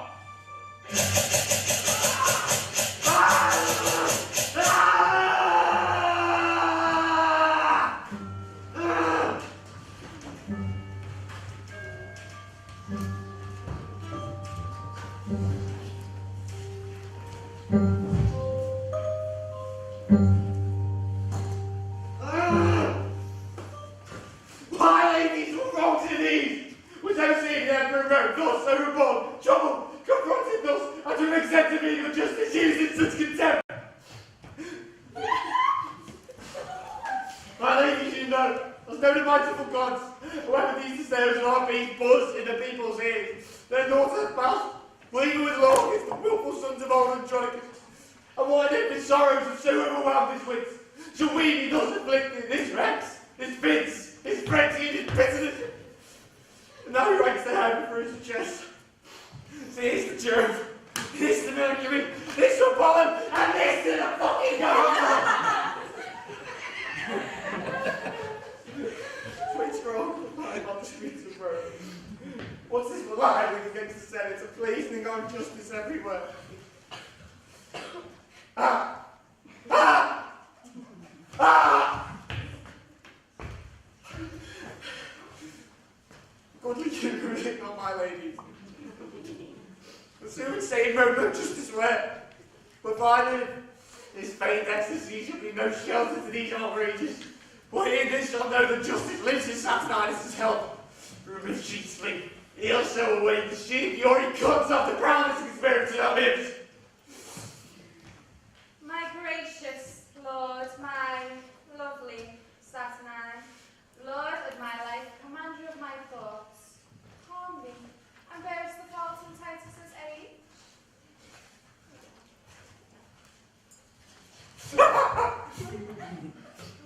What, Titus? I have touched thee to the quick. Thy life blood's out. If I would now be wise, then all is safe. The anchor is in the pause. Hello, good fellow. Wouldst thou sit with us? Ye forsooth, and your little ship be imperial. Empress I am, but yonder sits the emperor. 'Tis he, God and Saint Stephen, have given you good den. I have a letter and a couple of dictions here. Oh, go take him away, have you presently!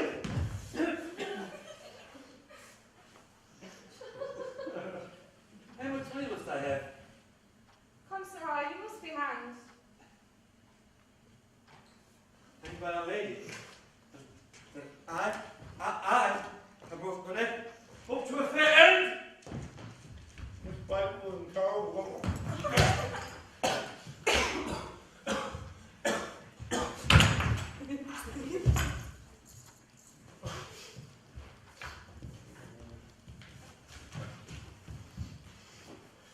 I endure this monstrous building.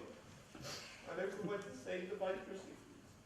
May this be born, as if his traitorous sons had died by law for murder of our brother, and by my means been butchered wrongfully. You tried to build it, my lady there. Angel honor shall seek privilege. This proud mock Albion I slaughter him. Sly, frantic wretch. Thou to make me great, and heard thyself should go and roam with me. What news of thee? My lord, the reign never had more cause. The Goths have gathered ahead under a power.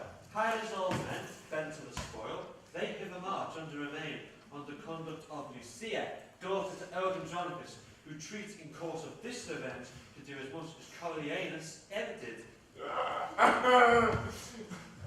Times living. My young head is fast as possible grasp me down the storms. I'll begin our sorrows to approach. King, It's a sheep that the common people love so much. Myself up I can heard him say, when he walked like a private man, that Lucia's banishment was wrongfully, and that they wished that Lucia were their empress. King, be thy thoughts imperious like thy name.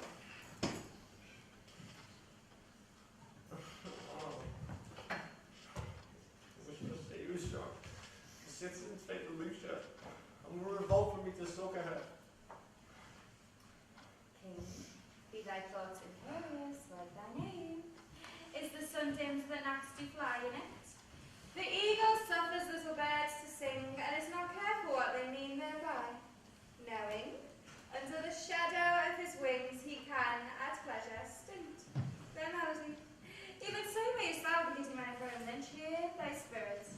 For no, thou emperor, I will enchant old Andronicus with words more sweet and yet more dangerous than baits of fish, and honey stalks to sheep, when as the one is wounded with the bait, the other brushes with delicious feed.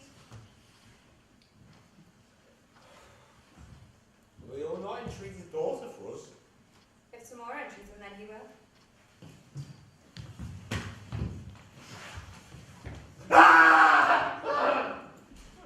Go thou before be our ambassador, say that the emperor requested parley of warlike Lucia, and appoint the meeting even as her father's house, the old Andronicus. Do this message honourably, and if he stand on hostage for his safety, bid him the man will pledge and please him best. Your bidding shall I do effectively. Now will I to that old Andronicus, and tend him with all the arts I have, to pluck proud Lucia from the warlike Goths. And now, sweet emperor, be mine again, and bury all thy fear in my devices. And go successively and plead to him.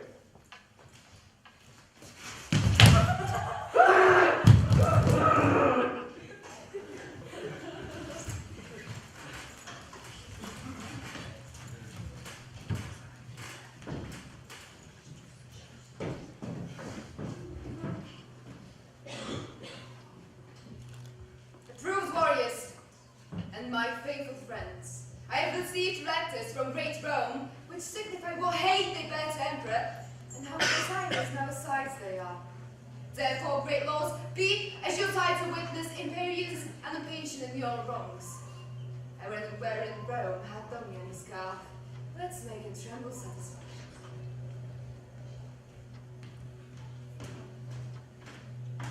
Brave slip, sprung from the great Andronicus, whose name, once our terror, now our comfort, whose high exploits and honourable deeds in grateful Rome now acquaint with foul contempt.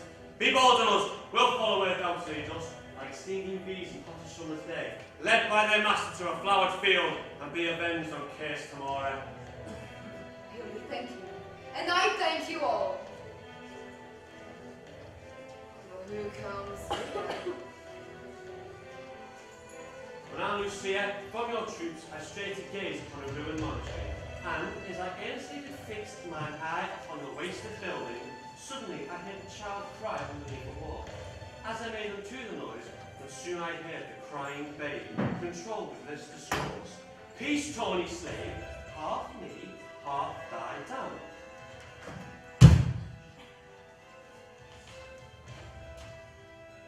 And what thy human range doth thou art? Had nature no be thy mother's lot still, thou mightst have been an emperor. But where the golden cow of those who are bright, they do forget a cold, black heart. Peace! Villain, peace. Even thus you raise the babe. I must then be to a trusty God, who when he knows thou art the empress babe, he will handle thee dearly for thy mother's sake. Then, suddenly, with my weapon drawn, I rushed him, surprised him, and brought him hither to use you think needful of the man.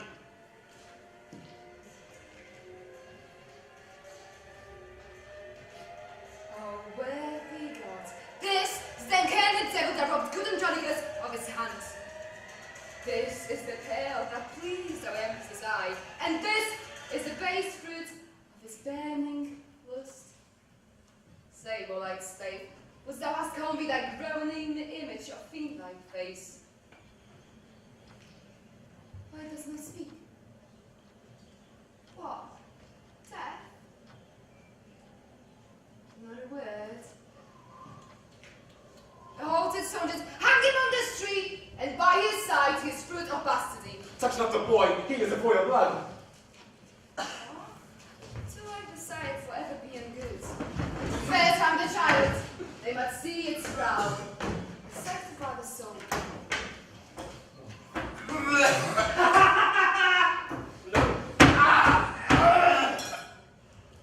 Lucia, save the child, and bear it from me to the Empress. If thou do this, I'll show thee wondrous things that high may advantage thee to hear. If thou wilt not, before what may befall, I'll speak no more. But vengeance wrought you war. Say on. Ah! And if it please me, which thou speaks, I say thy child shall live. And if it please thee, why assure thee, Lucia, 'twill vex thy soul to hear what I shall speak. For I will talk of murders, rapes, and massacres, acts of black night, abominable deeds, complots of mischief, treasons, villainies, ruthful to hear, yet pitifully performed. And this shall all be buried by my death, unless thou swear to me my child shall live. Tell on thy mind, I say thy child shall live. Swear that he shall, and then I will begin. What should I swear by? Thou believes no God that granteth. How can thou believe an oath? What if I do not, as indeed I do not? Yet for I know thou art religious, and that's the thing within thee called conscience, with 20 popish tricks and ceremonies which I have seen thee careful to observe. Therefore I know an idiot holds her bauble for a god, and keeps the oath which by that god she swears. To that I'll urge her. Therefore thou shalt vow by that same god, what god soever it be, that thou hast adorest and hast in reverence, to save my boy, to nourish and bring him up, or else I will discover naught to thee, Lucia. Fucking naught! But by my God, I swear to thee I will. First know thou, I begot him on the Empress. Oh, the most insatiate and luxurious woman. Lucia, this was but a deed of charity, to which thou shalt hear of me anon.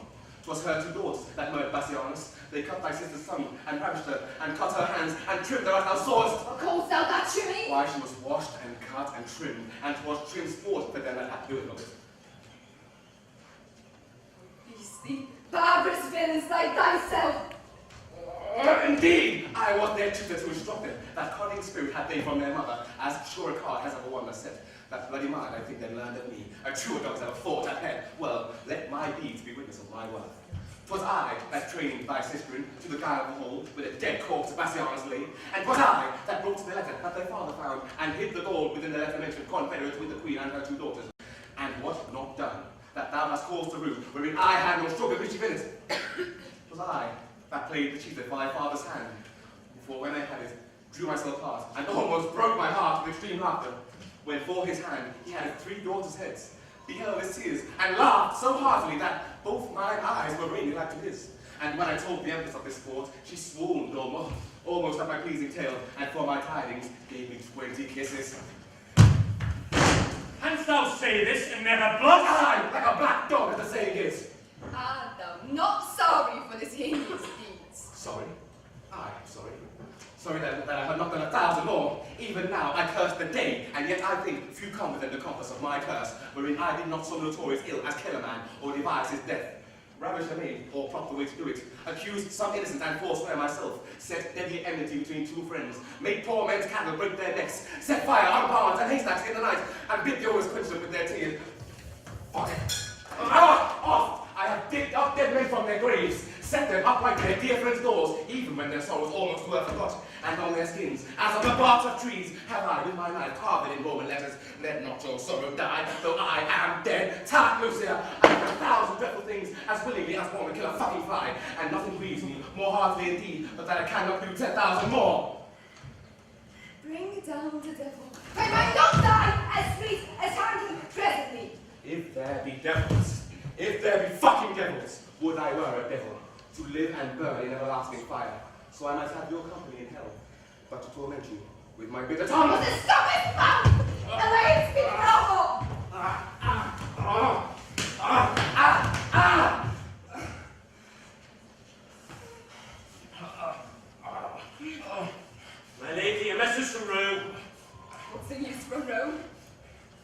Lucia and your princes of the Goths, the Roman Emperor gets you all my name! And he understands you are in arms. He cares apart your father's house, willing you to demand your hostages, and they shall be immediately delivered! What says our general? The Emperor give his pleasures to my father and my aunt Marcia. Are we will come? March away.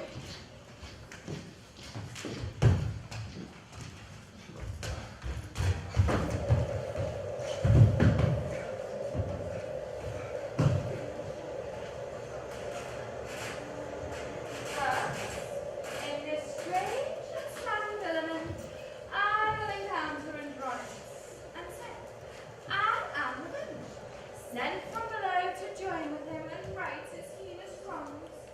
Knock at his study, where they say he keeps, to ruminate strange plots of dire revenge.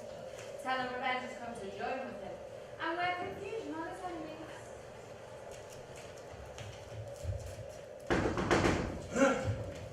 Who doth molest my contemplation? Is it your trick to make me open the door, so that all my sad decrees may fly away, and that all my study be to no effect? Well, you are deceived. For what I plan to do, see here, in bloody lines I have set down, and what I have written shall be executed. Titus, I come to talk with thee. No, not a word. How can I break my talk wanting a hand to give it action? Thou hast the odds on me, therefore no more. If thou didst know me, then thou wouldst talk with me. I am not mad, for I know thee well enough. Witness this wretched stump. Witness these crimson lines. Witness these trenches made by grief and care. Witness the tiring day and the heavy night. Witness all sorrow that I know thee well. For our mighty empress, Tamora, is thou not coming from my other hand? No, thou sad man, I am not Tamora. She is thy enemy and I thy friend. I am Revenge, sent from the infernal kingdom to ease the gnawing vultures of thy mind, by letting grateful vengeance on thy foes. Come down and welcome me to this world's light. Confer with me of death and of murder. There's not a hollow cave or lurking place, no vast obscurity or misty veil, where bloody murder or detested rape can hatch for fear. For I will find them out, and in their ears whisper my dreadful name, Revenge, which makes even the foul offender quake. Thou art revenge, and thou art sent to me to be a torment upon my enemies. I am, therefore, come down and welcome me. Do me this favour. Oh, here I come to you, low by the side where rape and murder stand. Now give me some assurance that thou art revenge. Stab them, or tear them on my chariot wheels, and then I'll come down to be thy wagoner, and wail along with thee about the globe. These are my ministers and must come with me. Thou art thy ministers? What are they called? Rapine and murder. Therefore called so because they take vengeance on such kinds of men. Good Lord, how like the Empress' daughters they are, and you, the Empress. But we building men have miserable, mad, mistaking eyes. Oh, sweet Revenge, now do I come to thee, and one arm's embracement will content thee. I will embrace thee in it by and by. This closing with him fits his lunacy. Whenever I forge to feed his brain sick fits, do you uphold and maintain in your speeches? For now he fairly takes me for revenge. And being credulous in this mad fault, I'll make him send for his daughter Lucia. And whilst I at a banquet hold us sure, I'll find some cunning practice out of hand to scatter and disperse the giddy Goths, or at the least make them his enemies. See, here he comes now on a supply, my theme. Long have I been forlorn and all for thee. Welcome, dread fury, to my woeful house. Rapine and murder, you are welcome too. Well, you are fitted, had you put a more. Could not all hell afford you such a devil? Well, I won't, the Empress never wags, but in her company there is a more. And if you were to represent our Queen aright, it were convenient had you such a devil. But welcome as you are, what shall we do? What wouldst thou have us do, Andronicus? Show me murder, and I'll deal with him. Show me a villain that has done a rape, and I accept the revenge from him. Show me a person that has done me wrong, and I should be revenged on him. Look round about the wicked streets of Rome, and when thou findest a man that is like thyself, good murder, stab him! He's a murderer. Go with her, and when it is thy hap to find another that's like thyself, good rapine, stab him! He's a ravisher. Go with them, and in the emperor's court there is a queen attended by a Moor. Thou mayst know her by her own proportion, for up and down she doth resemble thee. I pray to thee, do on them some violent death. They have been violent to me and mine. Well, dost thou lessons as this we shall do. But would it please thee, good Andronicus, to send for thy daughter Lucia, who leads to Rome a band of warlike Goths, and bid her come and banquet at thy house? While she is there, even at thy solemn feast, I'll bring in the empress and her daughters, the emperor and thy foes, and at thy mercy shalt they stoop and kneel, and on them shalt thou ease thy angered heart. What says Andronicus to this tonight? Marcia, my sister, 'tis Sir Titus calls. Go, gentle Marcia, to thy niece Lucia. Thou shalt inquire out among the Goths, bid her repair to me, and tell her to bring with her some of the chiefest princes of the Goths. Tell her the emperor and the empress shall feast with thee, and she shall feast with them. This do thou for my love, and so let as she regards her aged father's life. This I will do and return again soon.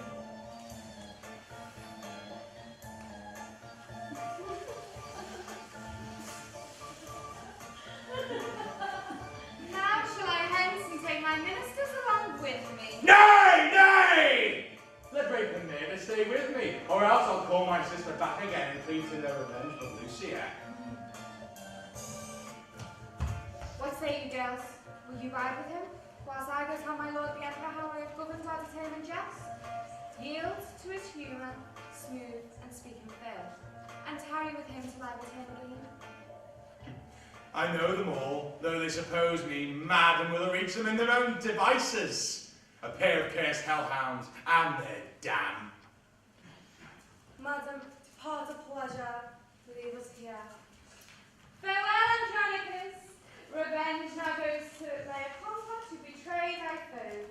I know thou dost, and sweet revenge, farewell. Tell us, old man, how should we be employed? I have plenty of work for you two to do.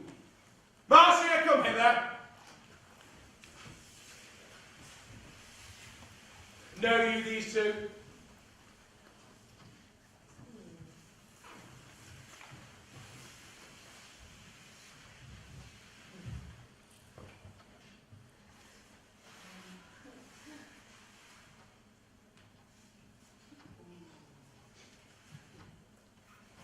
I take them. The Empress's daughters.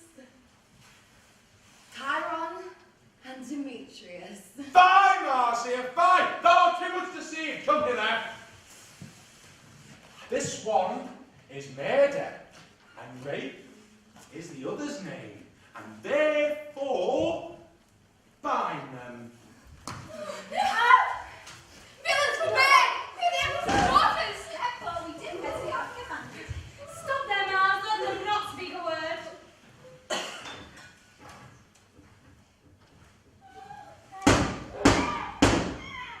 It should have advanced. 5 past 7.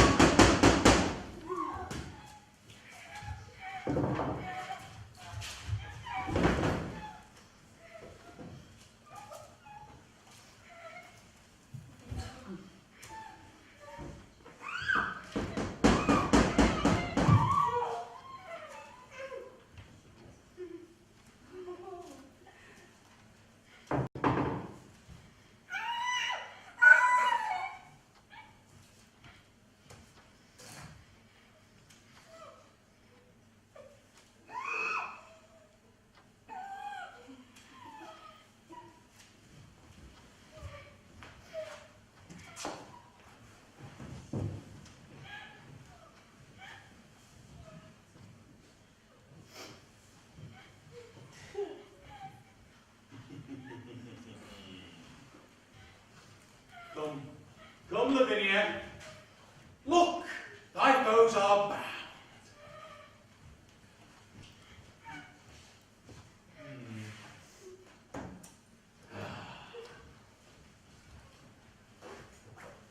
O villains, Chiron and Demetrius, here stands the spring whom you stained with mud, this goodly summer with your winter mixed.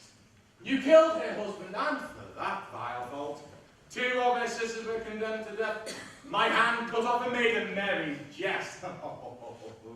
Both her sweet hands, her tongue, and that more dear than hands or tongue, her spotless chastity and human traitors, you constrained and forced.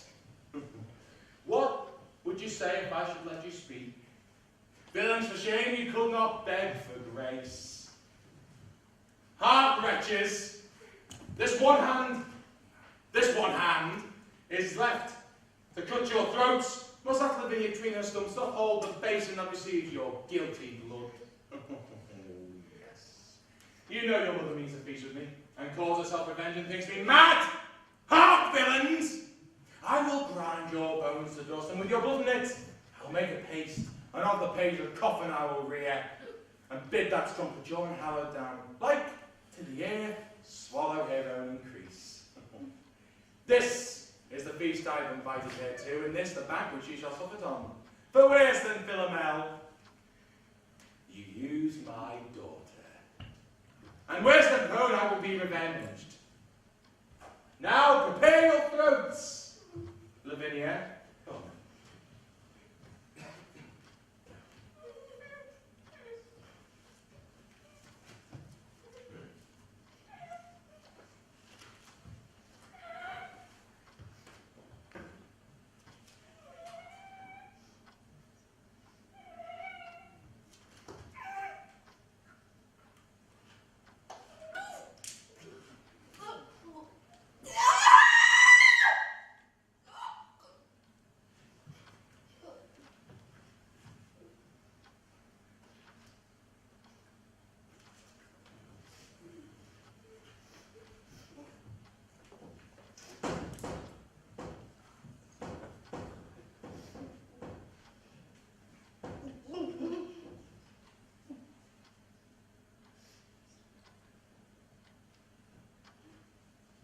Receive the blood, and when they are dead, let me go grind their bones to powder small, and with this hateful liquor temper it. Come, come! Everyone be officious, to make this banquet which I wish may prove more staid and bloody than the centaur's feast. So now bring them in, for I'll play the cook, and ready them against their mother comes.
Some devil whisper curses in mine ear, and prompt me that my tongue may utter forth the venomous verse of my swelling heart.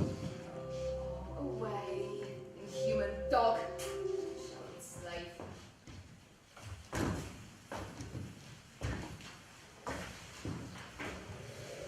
The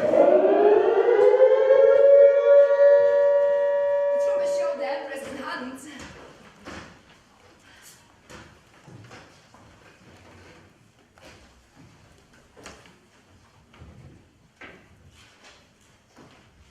What? Hath the feminine more sons than one? What said thee to call thyself a son? Rome's emperor, thy niece. Break the parley. These quarrels must be quietly debated. The feast is ready, which the good Andronicus have ordained to an honourable end, for peace, for love, for league, for good to Rome. Please you. Therefore, draw you nigh and take your places. Marcia, we will.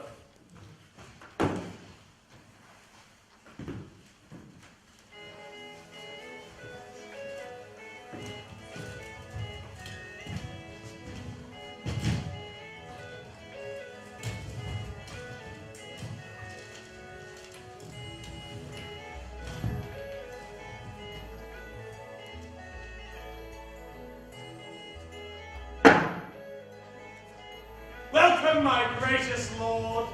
Welcome, my dread queen.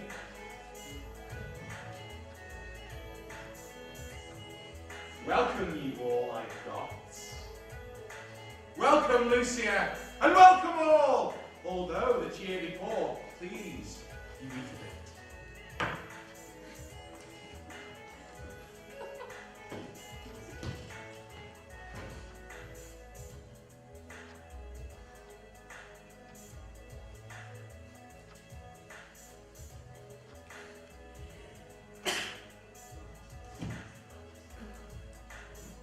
Well, now what's the time, Andronicus? Because I will be sure to have a well to entertain your highness and your empress. You are beholding to you, good Andronicus? And if your highness knew my heart, you were. My lord the emperor, resolve me of this. Was it right of rash Virginius to slay his own daughter with his own right hand, because she was stained and forced and deflowered? It was Andronicus, Your reason, mighty lord. because the girl should not survive her shame, and by her presence so new and far from sorrow. A reason mighty and effectual. A pattern, president, an unlively one.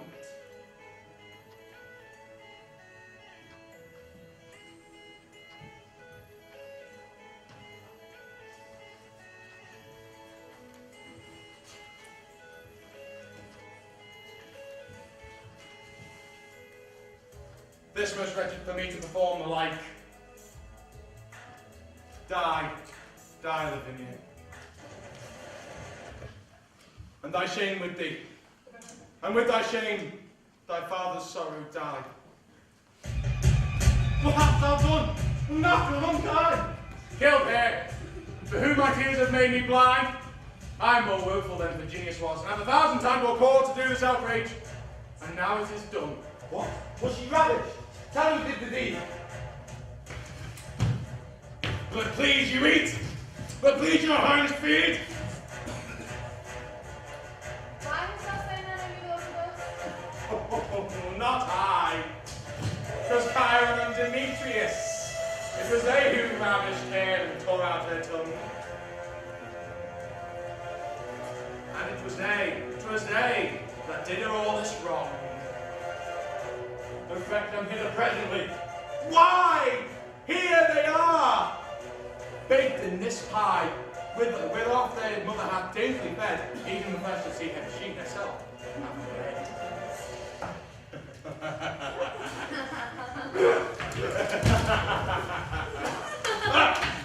Tis true!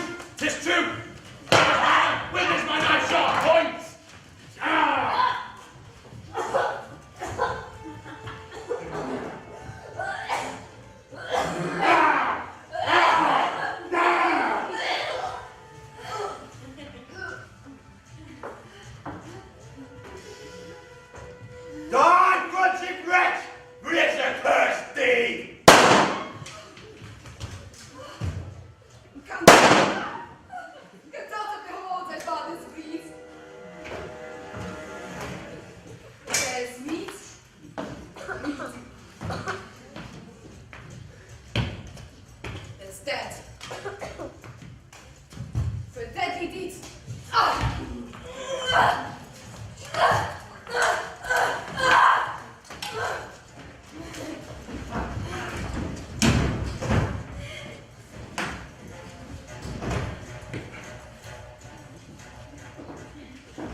You sad-faced men, people, and sons of Rome, I will teach thee to knit again. This scattered corn, these broken limbs into one body. Then, noble authority be it known to you that Caius Chiron and Demetrius wait there that murdered our emperor's brother.